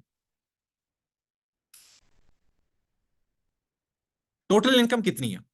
अगर तो मैंने 1/4 ऑफ द इनकम चैरिटी में दी है, तो 1/4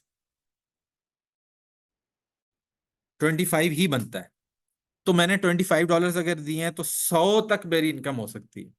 लेकिन अगर मैंने 1/3 दी है, तो इसका मतलब है कि मेरी इनकम 75 होगी।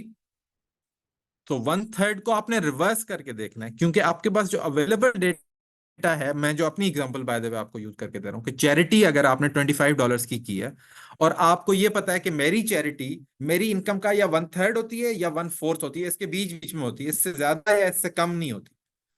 सो अगर 25 चैरिटी है, तो अगर मैंने तीसरा हिस्सा अपनी इनकम का दिया है, मतलब ज्यादा बड़ा हिस्सा दिया है, तो इसका मतलब टोटल इनकम मेरी कम होगी, फिर भी मैंने 25 दी है।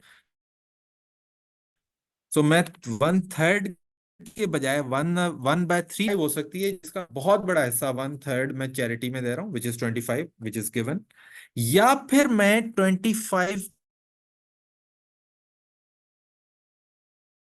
का, सॉरी 1/4 अपनी इनकम का दे रहा हूं, तो मेरी इनकम गेज और ये वाली चीजें आपकी चूंकि प्रैक्टिस से दुरुस्त होती हैं, ताकि आप इन स्टेटमेंट्स में कंफ्यूज ना हो, केट के नाम में फर्क ना हो, स्टेटमेंट पढ़ने में कोई कंफ्यूजन ना हो, इसलिए मैंने पहले सिंपल एग्जांपल की। अब आप दूसरी बात देखें कि उसने कहा indicate all such gross income option. उसकी ग्रॉस इनकम कितनी थी, टोटल इनकम उसकी थी कितनी, इनमें से कहता है कोई भी पिक कर लें। इसका मतलब है कि आप 1/3 और 1/4 के हिसाब से जो पॉसिबल सैलरी बन सकती है वो अपनी ब्रैकेट्स रख लेंगे, और उस ब्रैकेट के अंदर, उस बैंड के अंदर, इनमें से जो भी ऑप्शन आएंगे आप उनको पिक करेंगे, ठीक है। Can we have some answers.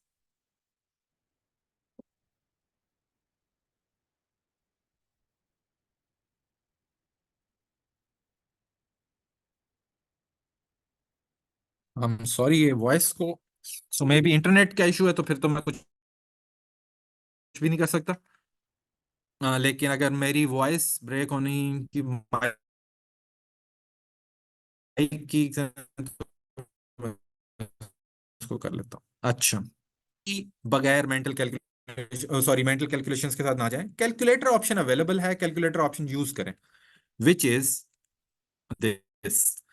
हमें ये पता है कि 13,470 दिस फिगर इज अवेलेबल, सो आपने यहां से स्टार्ट लेना है। ये फिगर है मॉर्गेज पेमेंट्स की। टोटल इनकम बड़ी है, देखें दो तीन चीजें जरा ध्यान में रखिए। Now I am coming to the meat of multiple payments होंगी ना, ग्रोसरी करनी है, ट्रेवल लगाना है, फ्यूल कॉस्ट है, मॉर्गेज कॉस्ट है, तो आपको मॉर्गेज कॉस्ट दी हुई है। आपने टोटल इनकम जाहिर है इससे बड़ी होगी, कितनी बड़ी होगी, लेट्स डू इट। वो ऐसे पता चलेगी कि अगर टोटल इनकम का 1/3 मॉर्गेज है या टोटल इनकम का 1/4 मॉर्गेज है, तो हमें मॉर्गेज अवेलेबल है मॉर्गेज की वैल्यू अवेलेबल है और हमने टोटल इनकम निकालनी है। तो अब हम 1370 470 को 1/3 से मल्टीप्लाई नहीं करेंगे, 3 से मल्टीप्लाई करेंगे। 40,400 के करीब हमारे पास है। एक लेवल पे वो है कि या तो मेरी इनकम 40,410 है, या फिर 13,470 मैंने मॉर्गेज में दिया है, तो मैं फिर इसको 4 से मल्टीप्लाई करके देखूं। 53,880। इन दो फिगर्स के दरमियान मेरी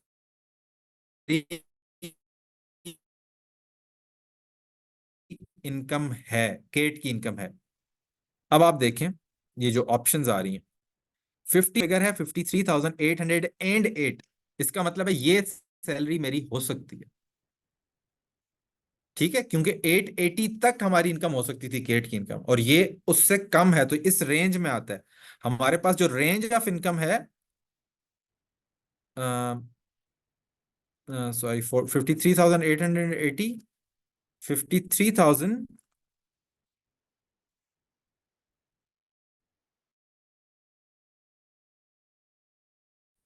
53,000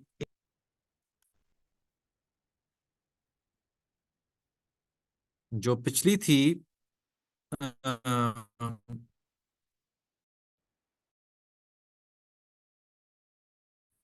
13,470 इंटू 410। तो आप ये कह रहे हैं कि आपकी इनकम इन दोनों रेंजेस के दरमियान आएंगे, वो करेक्ट ऑप्शन होंगे। 40,410 से शुरू करते हैं। 40,410 से ये कम है, पहली ऑप्शन नहीं हो सकती, क्योंकि हमारी सबसे मिनिमम इनकम जो केट की हो सकती थी वो 40,410 थी, और हमारे पास ये जो ऑप्शन आ रही है ये उससे कम है। सो दिस,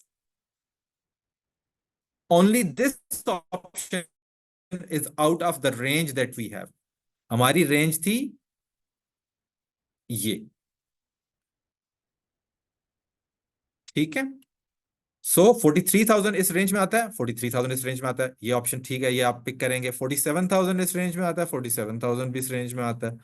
आगे क्या लिखा हुआ है, 350, 256, does not make any difference, जब तक आप एंडिंग उस पे नहीं बनेंगे, जो कि आ रहा है अभी हम। सो 51 भी हो सकती है, वो भी इस रेंज में है। 51,000 भी हो सकती है। 53,808, आपके पास ऑप्शन है 53,880, जो कि इस ब्रैकेट के अंदर अंदर आती है। सो इसका मतलब है ये ऑप्शन भी करेक्ट है। आप में से जो भी लोग एक्चुअल टेस्ट में 1, 2, 3, 4, ये चार ऑप्शंस, ना सिर्फ चार बल्कि सिर्फ यही चार नहीं पिक करेंगे, उनका आंसर गलत होगा। अगर आप ये तीन पिक कर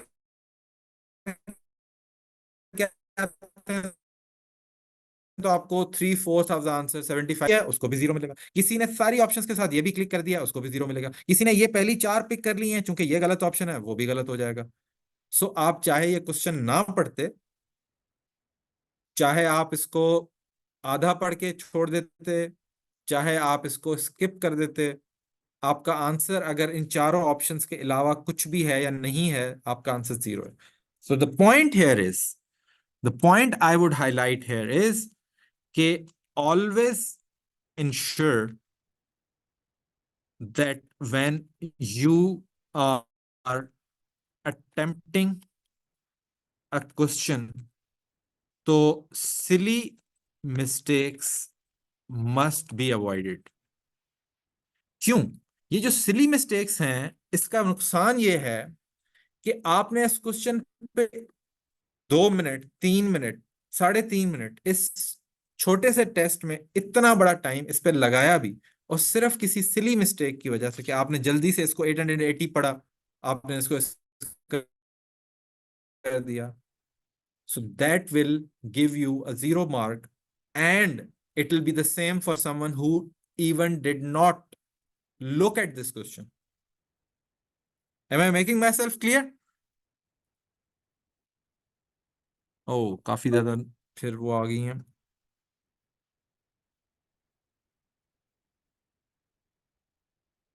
जी, लोअर लिमिट है बिल्कुल।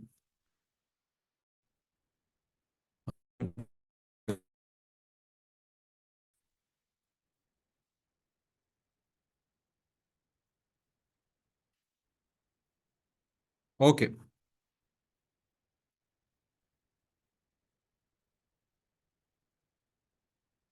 I am sorry about the voice, लेकिन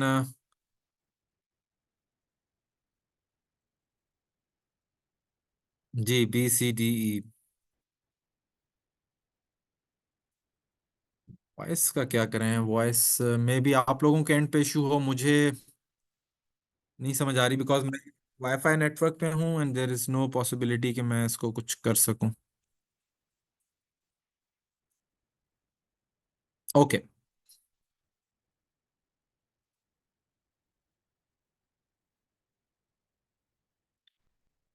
you should always know the formulas. इसके बगैर आपका कुछ भी नहीं बनेगा। क्यों?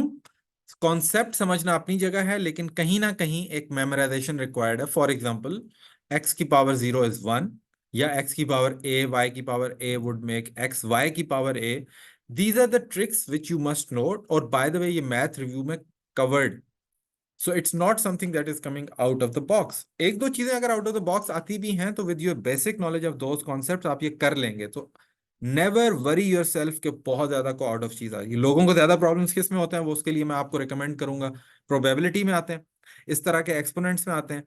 देर are multiple amazing videos not made for GRE level learning of quantitative skills, लेकिन जनरली बच्चों को पढ़ाने के लिए 8वीं ग्रेड पे, छठे grade pay YouTube videos available हैं। आप फिल्टर लगा लें 3 मिनट या 4 मिनट के से ज्यादा की आपने वीडियो नहीं सर्च करनी, और उसके बाद आप देख लें कि आपको अगर एक्सपोनेंट्स के कॉन्सेप्ट समझने हैं, या फिर आपने सर्कल्स ज्योमेट्री के कॉन्सेप्ट समझने हैं, या वर्ड स्टेटमेंट्स में लोगों को बहुत प्रॉब्लम्स होते हैं, किस तरह से अटेम्प्ट करनी चाहिए, because this is a session जिसमें हम ये क्वेश्चंस स्पेसिफिकली नहीं आंसर कर सकते। सो डोंट एक्सपेक्ट दैट, लेकिन मैं आपको रिकमेंड यही करूंगा कि कॉन्सेप्ट्स अपने स्ट्रांग रखें। जब आप प्रैक्टिस कर रहे होंगे तो आपको ये, मैं अब टिप्स वाली चीजें अभी से इंक्लूड कर रहा हूँ, बिकॉज साथ साथ शायद मुझे लग रहा है बेहतर हो। आपको 10 दिन की प्रैक्टिस से आइडिया हो जाएगा कि what concepts, what particular domains of your math concepts are weaker. So you must practice on those more. You must find out some good YouTube videos around that. And most importantly, एक और चीज ध्यान में रखें,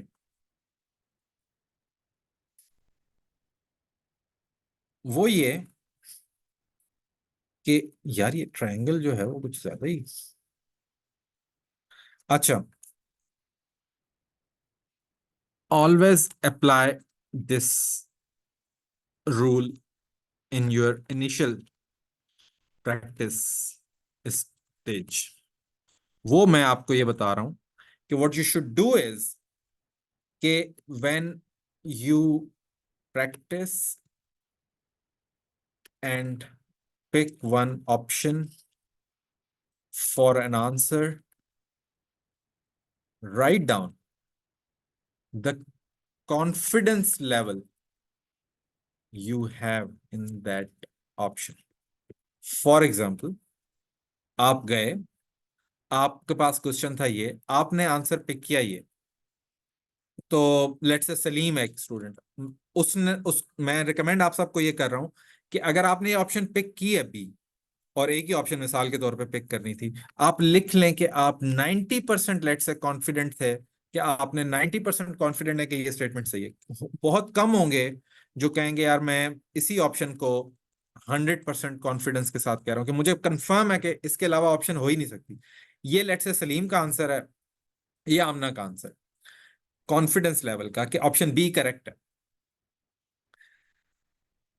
और late से any एक और हैं, वो ये कहती हैं कि आई एम 40% कॉन्फिडेंट कि यही ऑप्शन करेक्ट है। आपको पता है सबसे ज्यादा प्रॉब्लम किसके लिए? अगर ये ऑप्शन गलत निकल आती है, अगर ये ऑप्शन गलत निकल आती है, तो सबसे ज्यादा प्रॉब्लम आमना या जो भी मैंने नाम लिया था उनके लिए है, जिन्होंने 100% कॉन्फिडेंस के साथ इस ऑप्शन को पिक किया। तो this is my tip to you कि जब आप कोई भी आंसर पिक करें initial level of your preparation में, तो उसके साथ अपना कॉन्फिडेंस इंटरवल लिख लें कि जी मैं इतने कॉन्फिडेंस से ये बात कह रहा हूँ। समवन हु सेज कि यार I am not very confident, because 40% का मतलब है कि वो शी और ही इज नॉट कॉन्फिडेंट कि मैं ये ऑप्शन पिक कर रहा हूं तो ठीक है नहीं।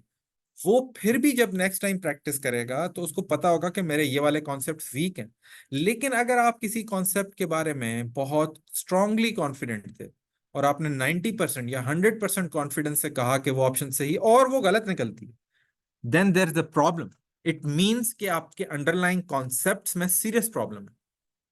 क्योंकि ये जल्दी की वजह से नहीं हो सकता। आपने जल्दी की वजह से 45 पिक कर लिया और ये मैं मान सकता हूँ, बट मैं ये नहीं मान सकता कि आपको मैंने कहा कि जी कॉन्फिडेंस भी बताएं कि कितने कॉन्फिडेंस ने आपने ये बात पिक की है, तो फिर आप 2 मिनट सोचेंगे।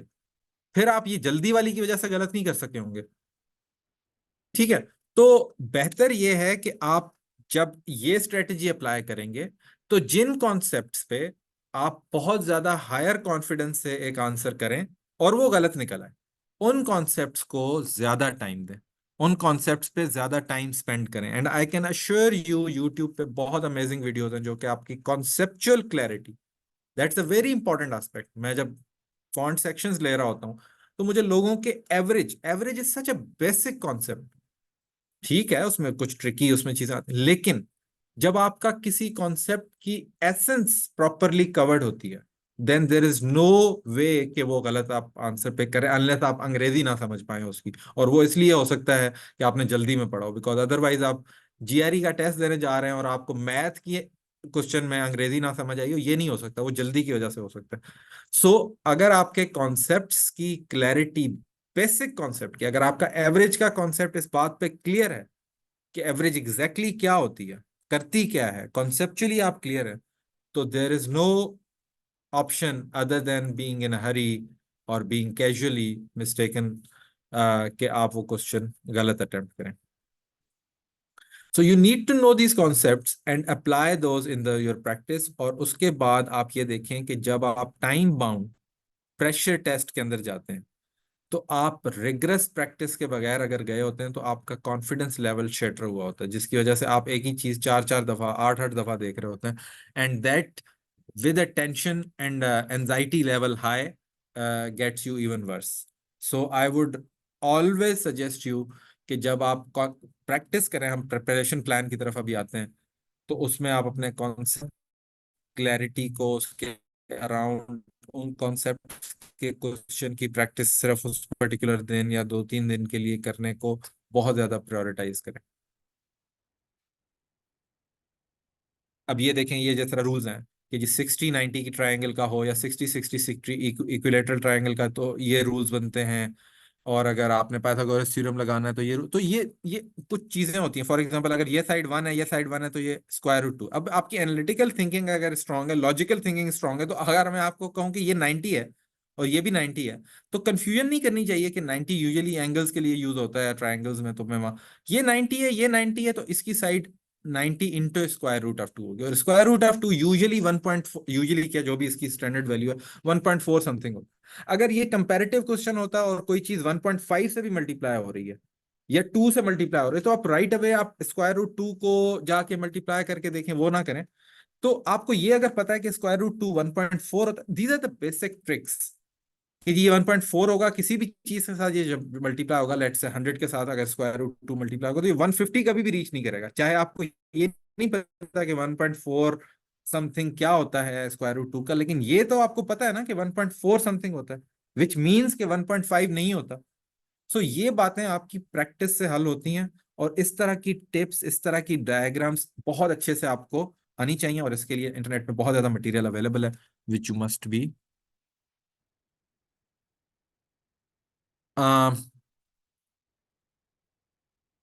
आई विल सी कि मैं क्या डिटेल्स शेयर कर सकता हूँ। और दूसरा ये कि सेशन हमारा 5 बजे तक है। We'll have question answer session at the end as well, लेकिन हम चूंकि बीच में लेते रहे तो मैं ज्यादा टाइम उसके लिए शायद ना छोड़ पाऊँ। अच्छा, एनालिटिकल डेटा एनालिसिस के क्वेश्चन इस तरह से होते हैं, आपको टेबल्स दिए होते हैं आपको चार्ट्स दिए होते हैं, उसके बाद आपको कहा जाता है कि इस पर्टिकुलर मंथ में मंथ ऑन मंथ इंक्रीज क्या है। Why this is important, this never used to be that important, लेकिन इंक्रीजिंगली जो क्वेश्चंस हैं ज्योमेट्री अरिथमेटिक डेटा के अराउंड, उसमें डेटा के क्वेश्चंस की वैल्यू आस्ता आस्ता बढ़ती जा रही है। उसकी वजह यह है कि चाहे आप सोशियोलॉजी पढ़ें, चाहे आप बायोटेक्नोलॉजी पढ़ें कि वायरस कितनी तेजी से इंक्रीज कर रहा है, चाहे आप ये बताएं कि एरोस्पेस इंजीनियरिंग में आप कितने डिस्टेंस पे कितने से रह गए हैं तो अगले साल में इतने में रह जाएंगे और इतने टाइम स्टैम्प पे आप इस चीज को हिट करेंगे, whatsoever, graphs and tables are the best presentations coming up in the visualizations and generally in any field. So data को पढ़ना, ये ability होना, ये हर field की चूंकि requirement है। Now coming back to that discussion कि GRE टेस्ट हो क्यों रहा है। GRE टेस्ट आपको तंग करने के लिए नहीं हो रहा। GRE टेस्ट ये असेस करना चाहता है कि because that sort of information is required and is available and is required by students in a graduate level program to be learned, absorbed, understood and analytically engage with that content। तो जब तक आप एक certain level of proficiency के साथ नहीं करेंगे, it will be difficult। So that is why the GRE test must assess कि आप ये डेटा के एस्पेक्ट किस हद तक पढ़ सकते हैं। आपकी टेस्ट प्रिपरेशन ऑप्शंस हैं क्या? आपके पास जो अवेलेबल ऑप्शंस हैं, आई वुड टेल यू के उसमें सबसे जो मुझे जाती तौर पे, अच्छा बाय द वे हर किसी को अपने हिसाब से चीजें बेहतर लगेंगी, वो उसी हिसाब से ईटीएस की अपनी रिसोर्स अवेलेबल है, ठीक है। मुझे जाती तौर पे बैरन्स की जो बुक है वो बहुत बेहतर लगती है for explanation purposes. I would recommend you कि आप क्वेश्चंस की स्पीड के हिसाब से प्रैक्टिस ना करें कि इतना टाइम होता है एक क्वेश्चन पे, तो आपने अगर 4 मिनट लगा लिए तो नहीं, 40 मिनट भी लगाने पड़े एक क्वेश्चन को थॉरोली अंडरस्टैंड करने में। कौन सी ऑप्शन क्यों इनकरेक्ट है, कौन सी स्टेटमेंट की वजह से ऑप्शन गलत जा रही थी, ये सही है ये नहीं। अगर आपको एक क्वेश्चन पे 10 मिनट 20 मिनट 25 मिनट भी लगाने पड़े, that is worth it, rather than उसी कॉन्सेप्ट के क्वेश्चंस को रिपीटेडली गलत करते रहना क्योंकि टाइम कम है। तो बैलेंस की मुझे जाती तौर पे एक्सप्लेनेशन अच्छी लगती हैं, तो आप प्रैक्टिस वहां से कर सकते हैं कि जी कोई आंसर अगर सही है तो क्यों है। और बाय द वे ये भी मैं आपको बता दूं, अगर आप 40% कॉन्फिडेंस के साथ कहते हैं कि लेट्स से ये ऑप्शन सही है और वो सही निकलती है, तो आपको बहुत अच्छी डिस्क्रिप्शन आनी चाहिए, एक्सप्लेनेशन आनी चाहिए कि वो ऑप्शन सही तो निकली, लेकिन आप 40% कॉन्फिडेंट थे ना, ये तो कंफर्म है कि वो 100% करेक्ट ऑप्शन थी और बाकी सारी ऑप्शंस गलत थी, 100% गलत थी। तो दैट मीन्स कि आपके कॉन्सेप्ट में कहीं ना कहीं वो वीकनेस है। तो डिस्क्रिप्शन जरूर पढ़ें बुक्स की, ईटीएस की हैं, इसके अलावा मैनहट्टन रिव्यू की हैं बुक्स, ये भी बहुत अच्छी हैं। इसमें जहां से भी आपको प्रैक्टिस का ज्यादा मौका मिले, इस्लामाबाद में अगर आप अवेलेबल हैं तो मुझे नहीं पता बाकी शहरों का, लिंकन कॉर्नर्स अवेलेबल हैं, वहां पे सारी जीआरई की बुक्स अवेलेबल होती हैं, तो प्रैक्टिस पर्पस के लिए आप वहां से उठा सकते हैं, लेटेस्ट एडिशंस वहां पे होते हैं। अदरवाइज यूजुअली 3-3 4-4 हज़ार की बुक्स होती हैं। बैरन्स के पुराने एडिशंस आपको मिल जाते हैं मार्केट में तकरीबन 400-500 हज़ार तक। वो they are sufficiently good by the way, अगर आपने कॉन्सेप्चुअल क्लैरिटी लेनी है, डिस्क्रिप्शन वगैरह पढ़नी है तो दैट्स बेटर, ठीक है। इसके अलावा आपकी ऑनलाइन रिसोर्सेज को कभी भी बहुत ज्यादा यूज ना करें। ऑनलाइन रिसोर्सेज में प्रॉब्लम ये होता है कि मुझे चूंकि ऑनलाइन कंटेंट मैंने रखा है ना, मैं ब्लॉग चला रहा हूँ एक, तो मैं अपनी ट्रैफिक ज्यादा अट्रैक्ट करने के लिए या तो क्वेश्चंस को अननेसेसरीली ज्यादा ट्रिकी बनाता हूँ या अननेसेसरली बहुत ही ज्यादा लो टोन डाउन रखता हूँ ताकि ज्यादा ऑडियंस आए। तो सारे का सारा कंटेंट इफेक्टिव नहीं है, लेकिन you must pick some good options, और ये ज्यादातर पेड होती हैं इसलिए मैं उनके बारे में आपको नहीं बता सकता। इसके अलावा जो ज्यादा है वो ऑनलाइन में मगूश की फ्री भी अवेलेबल हैं, और इसके अलावा इनके पेड वर्जन्स भी अवेलेबल हैं, these are really good online में। तो नॉट ऑल, मैं ये जो क्रॉस लगा रहा हूँ नॉट ऑल को कर रहा हूँ कि सारी ऑनलाइन रिसोर्सेज को सीरियस लेना ना शुरू कर दीजिएगा, ठीक है। इसके अलावा प्रैक्टिस ऑप्शंस आप अपनी रखें। कॉमन गैप एरियाज इस स्लाइड पे मैं बाद में आता हूं, उससे पहले मैं आपको ये आइडिया देता हूं कि आपको प्लान करना कैसे चाहिए। देखें, अगर आप समझते हैं कि आइडियली आइडियली अगर हम बात करें कि 3 मंथ आपका एक might be having might be having something for you.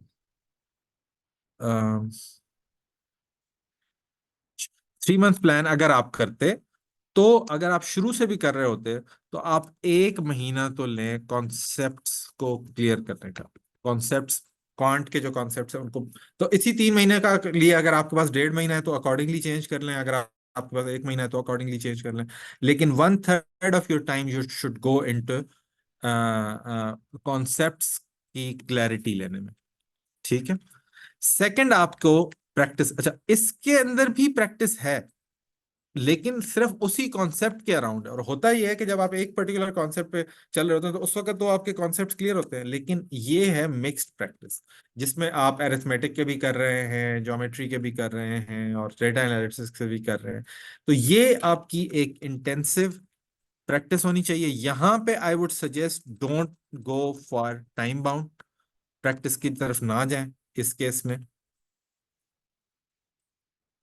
इस केस में जरूर ग्रेजुअली मूव करें टाइम बाउंड पे भी। और सेकंड ये है कि आप फुल टेस्ट एटलीस्ट वंस आप ले चुके हैं, ये करें। और उसके बाद का इस सेकंड स्टेप में इश्यूज आएंगे, जो भी हाईलाइट होंगे वो आप आपके वीक एरियाज आइडेंटिफाई करते जाएं। और फाइनल गियर में आप अपने दो एस्पेक्ट रखेंगे कि वीक एरियाज को पूरी तरह कवर करना है, चाहे वो आपके अटेम्प्ट करने का तरीका है कि आप जल्दी जल्दी करते हैं, चाहे आप कुछ क्वेश्चंस को, कुछ कॉन्सेप्ट्स में ज्यादातर मिस्टेक्स अजीब सी सिली होने की वजह से कर रहे होते हैं, कहीं पे वीक हैं, कॉन्सेप्ट ही क्लियर नहीं है, वो है। जो भी रीजन आपको समझ आए, उन वीक एरियाज को यहाँ पे दोबारा से फुल गियर करें। और ये आप time bound full test, full practice जो है ना, इसको जरूर फिर तीसरे स्टेप में रिपीट करें। इसके लिए आपके पास टेस्ट अवेलेबल हैं, बुक्स के साथ भी आते हैं, ऑनलाइन में भी 3 से 4 आपको ऑलमोस्ट फ्री मिल जाते हैं। और अगर आपने जीआरई के लिए रजिस्टर किया हुआ है तो फिर आप मॉक टेस्ट भी ले सकते हैं, ताकि आप full familiarity with the concept test लें। और टेस्ट डे पे क्या करना है उसके बारे में अगर हमारे पास टाइम हुआ तो हम बात कर लेते हैं।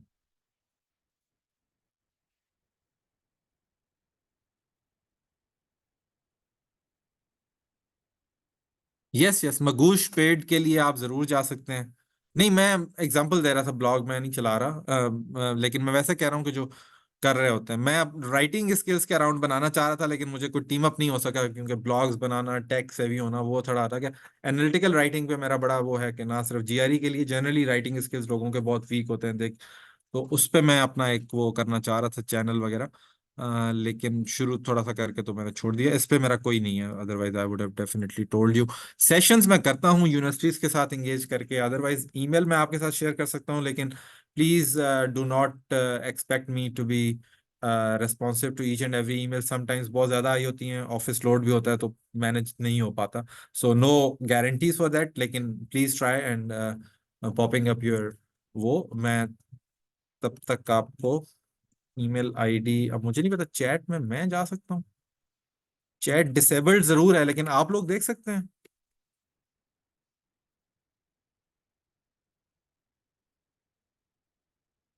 इट्स माई नेम जो स्पेलिंग SHAIKH है, शेख में मेरा gmail.com पे है। मेरे पास दो और एस्पेक्ट्स हैं जो मैं कवर करना चाह रहा हूँ। ईमेल आप तब तक देखना चाहें देख लें। अ, दो एस्पेक्ट्स मैं ये कवर करना चाह रहा हूँ कि कॉमन गैप एरियाज, 3 4 तरह के कॉमन गैप एरियाज हैं। एक तो मैंने आपको बताया कि लोग एक ही तरह की मिस्टेक्स जल्दी प्रैक्टिस करने के चक्कर में पार्क करके जा रहे होते हैं। नहीं नहीं, जहां पे आप गलत जा रहे हैं, चाहे वो कॉन्सेप्ट की वजह से जा रहे हैं या बाकी चीजों की वजह से जा रहे हैं, उसको रेक्टिफाई करें। उसकी वजह मैं आपको बताता हूँ। देखिए, जीआरई का test does not give you any leniency के 4 ऑप्शंस करेक्ट हो सकती थी, आपने 3 पिक कर ली, तब भी जीरो। आप स्किप कर देते क्वेश्चन, तब भी zero. So what happening is that you can not afford that last mile. ये आप मिस नहीं कर सकते लास्ट माइल, कि आप 99 स्टेप्स चल आए हैं, एक स्टेप आपने छोड़ दिया, या वहां पे आप वीक हैं। तो जहां पे आपको वो जो छोटा एरर है, इसको कहते हैं लो हैंगिंग फ्रूट, कि यार देखें, आपने या तो ज्योमेट्री के क्वेश्चंस को आपने कहा जी मैं नहीं करूंगा, बस खत्म, दैट्स अ डिफरेंट थिंग। लेकिन आपका सारा वो क्लियर है, कुछ एक दो इश्यूज की वजह से हो सकता है क्वेश्चन उसी के अराउंड आ जाए, तो आपकी सारी वो प्रैक्टिस जाया हो जाएगी। So go full throttle with that. सारे कॉन्सेप्ट्स बाय द वे बहुत इजी हैं, कोई ऐसा मसला नहीं है, but you must spend dedicated time on that. और प्रैक्टिस में मैं आपको जो एक और जरूरी बात बताना चाह रहा था वो ये है कि स्टिक टू योर टाइमलाइंस। अगर आप हफ्ते में 4 दिन प्रैक्टिस करते हैं, करें। अगर आपने 3 महीने बाद देना है, तो मैं आपको उसका सिंपल हल बताता हूँ। सिंपल इज दैट कि आपने अपने माइंड में सीरियसनेस क्रिएट करनी है, और वो ऐसे होगी कि आप चाहे हफ्ते में 5 दिन करें, 4 दिन करें, लेकिन 10 मिनट की प्रैक्टिस से शुरू करें। जब 2 महीने रख जाए, तब थोड़ा सा उसको आधा घंटा, पौना घंटा, घंटा देना शुरू करें। ये मैं मिनिमम स्पीड की मैं बात कर रहा हूँ। And then when the 1 month remains, तो आप फुल टाइम वो देना शुरू करें।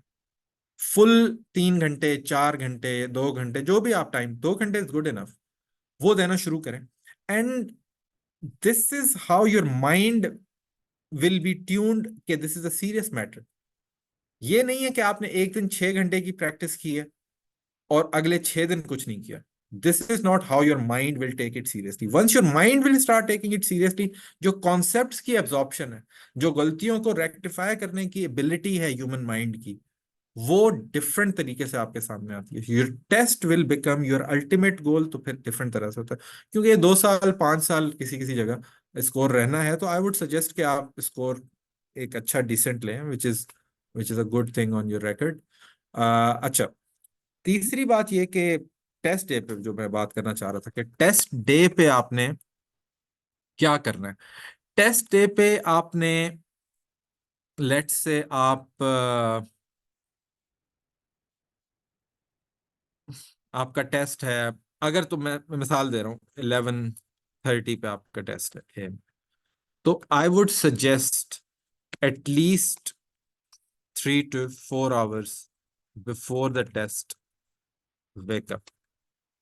ठीक है, उठ जाए 3 से 4 घंटे, ताकि आपका माइंड जो है वो एक्टिवेट होना शुरू हो जाए कि मैं टेस्ट के लिए रेडी हूँ। उसके बाद आप थोड़ा सा वार्म अप होना चाहें, कोशिश करें आधे घंटे की एक एक्सरसाइज वगैरह, कोई भी वॉक हो, थोड़ी सी रनिंग हो, वो कर लें। हैव सम गुड ब्रेकफास्ट 1 से 1.5 घंटा पहले। फ्रेश अप हो, ये हो। टेस्ट सेंटर पे बहुत टाइम पे पहुंचने की कोशिश करें। मैं खुद नहीं कर पाता बाय द वे, लेकिन this is a mandatory thing which you should do. वहां पहुंचने से आपका माइंड सेटल डाउन फील होना शुरू हो जाता है, और वो क्लियर होना शुरू हो जाता है, जिसे एक गोल के लिए आप वहां पे गए होते हैं। तो बहुत सी एंजाइटीज लेके, नॉइज लेके अगर आप पहुंचेंगे, तो जरा मुश्किल हो जाता है। अच्छा, दूसरा ये है कि टेस्ट डे के दिन कोई प्रिपरेशन नहीं, सिरे से कुछ नहीं करना। मतलब अगर इवन वोकेबलरी है वर्बल के लिए, मैं आपको उसमें भी हम डिस्कस करेंगे। आई एम नॉट श्योर आप में से कितने लोग वर्बल वाले सेशन में होंगे, लेकिन काफी चीजें उसकी शुरू वाली यही होंगी, और बाद में हम वर्बल वाले पे ज़ाहिर इंटेंसिव टाइम स्पेंड करेंगे। लेकिन आई वुड सजेस्ट के उस दिन ना करें, और उससे पिछला जो दिन है उसमें भी निबलिंग करें। निबलिंग क्या होती है? आते जाते आपने कुछ थोड़ी बहुत, उसमें हैवी प्रैक्टिस ना करें। अगर आज 24 तारीख है, तो 23 तारीख आपका टेस्ट है, 24 तारीख को, 23 तारीख को हैवी ड्यूटी प्रैक्टिसेस ना करें। Never do that. 22 तक क्लोज करें। फिर आपने 15 मिनट, 20 मिनट आते जाते टीवी पे देखते हुए थोड़ी बहुत प्रैक्टिस कर ली, किसी कॉन्सेप्ट को रिविजिट कर लिया। लेकिन क्लैरिटी के साथ सोएं, और फिर अगले दिन प्रॉपर एक फ्रेश माइंड के साथ 3-4 घंटे पहले उठ के, और उस वक्त आप वो करना शुरू कर दें। And now if you have any questions, so I am more than happy to answer.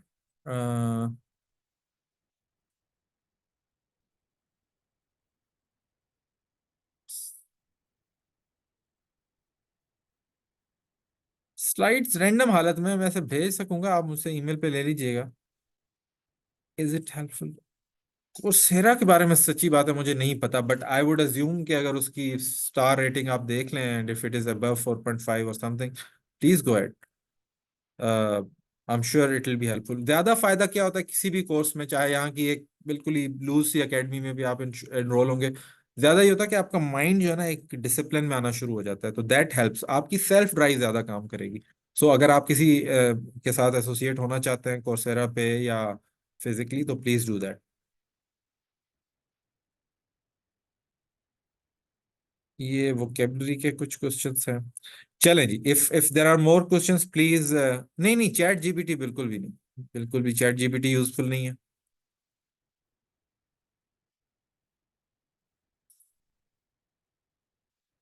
Full bright के अराउंड क्वेश्चंस ज्यादा हैं। फुल ब्राइट का क्राइटेरिया देखें, इट डज नॉट मैटर कि आप मिनिमम स्कोर के साथ भी अगर जा रहे हो तो ठीक हो सकता है, लेकिन there are multiple other steps. आपकी एप्लीकेशन होता है, आपका जीआरई देखें इस तरह से होता है कि आपका जो जीपीए है, अगर वो वीक है या एक स्टैंडर्ड लेवल पे भी है, तो वो आपको your gap from your university graduation year then your GRE scores become very pivotal कि जी आप academic cycle से दूर रहने के बावजूद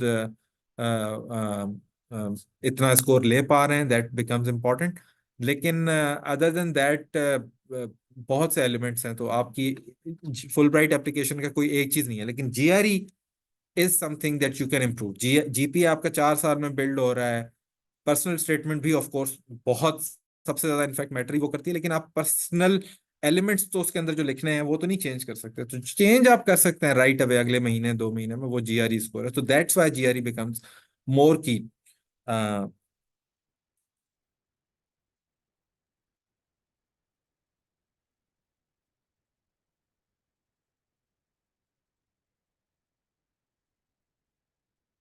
नहीं नहीं, कैलकुलेटर आप अपना नहीं लेके जा सकते, ऑन स्क्रीन अवेलेबल होते हैं वहां पे. टेस्ट सेंटर में आपको कुछ भी अलाउ नहीं करते, कपड़े पहनना अलाउ करते हैं. आपने जो खाने पीने की चीजें रखी होती वो भी आपसे साइड पे रखवाते हैं.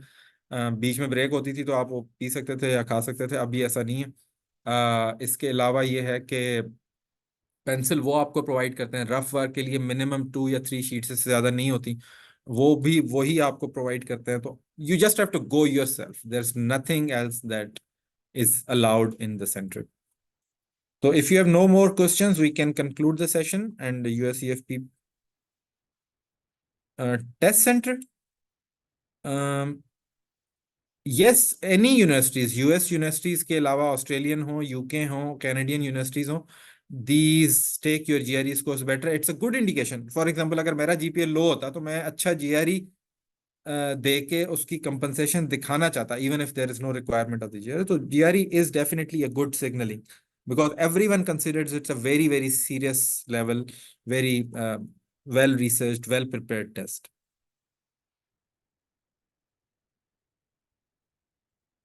मैं जब तक ग्रुप नहीं बनता तो मैं यूजुअली नहीं करवाता, यूनिवर्सिटीज के साथ एसोसिएट होकर ज्यादा करवाता हूँ.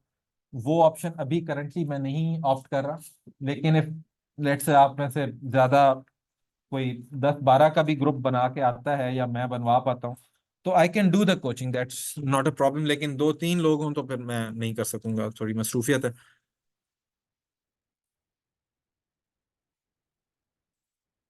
$205 थी लास्ट, मुझे नहीं पता अब शायद 220 है, बट दैट्स नॉट, मतलब इसी रेंज में है, सस्ता नहीं है test.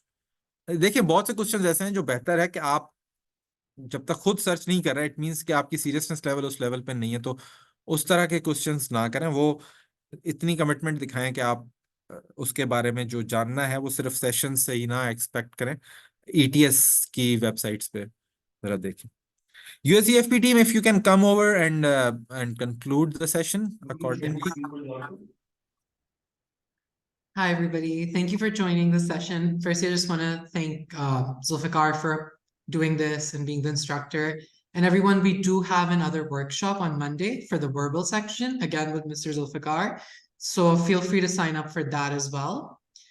And if you have any question about today's session or any questions about US higher education, please feel free to reach out to your Education USA advisor. If you have not already, please register for our free advising services by visiting educationusa.pk/register. And also, don't forget to keep following us at USA Pakistan social media pages to stay up to date on our events and happenings, and the USEFP social media pages for information on our fully funded programs. Once Fulbright is announced and you have the date and the requirements, please keep following our USEFP's Facebook page because that will be your resource. So I'm going to conclude today's session. And once again, thank you so much, Zulfiqar, for joining us today. Thank you, everyone. Thank you. Have a good afternoon. Have a good evening, everyone. Allah Hafiz. Take care. Allah Hafiz.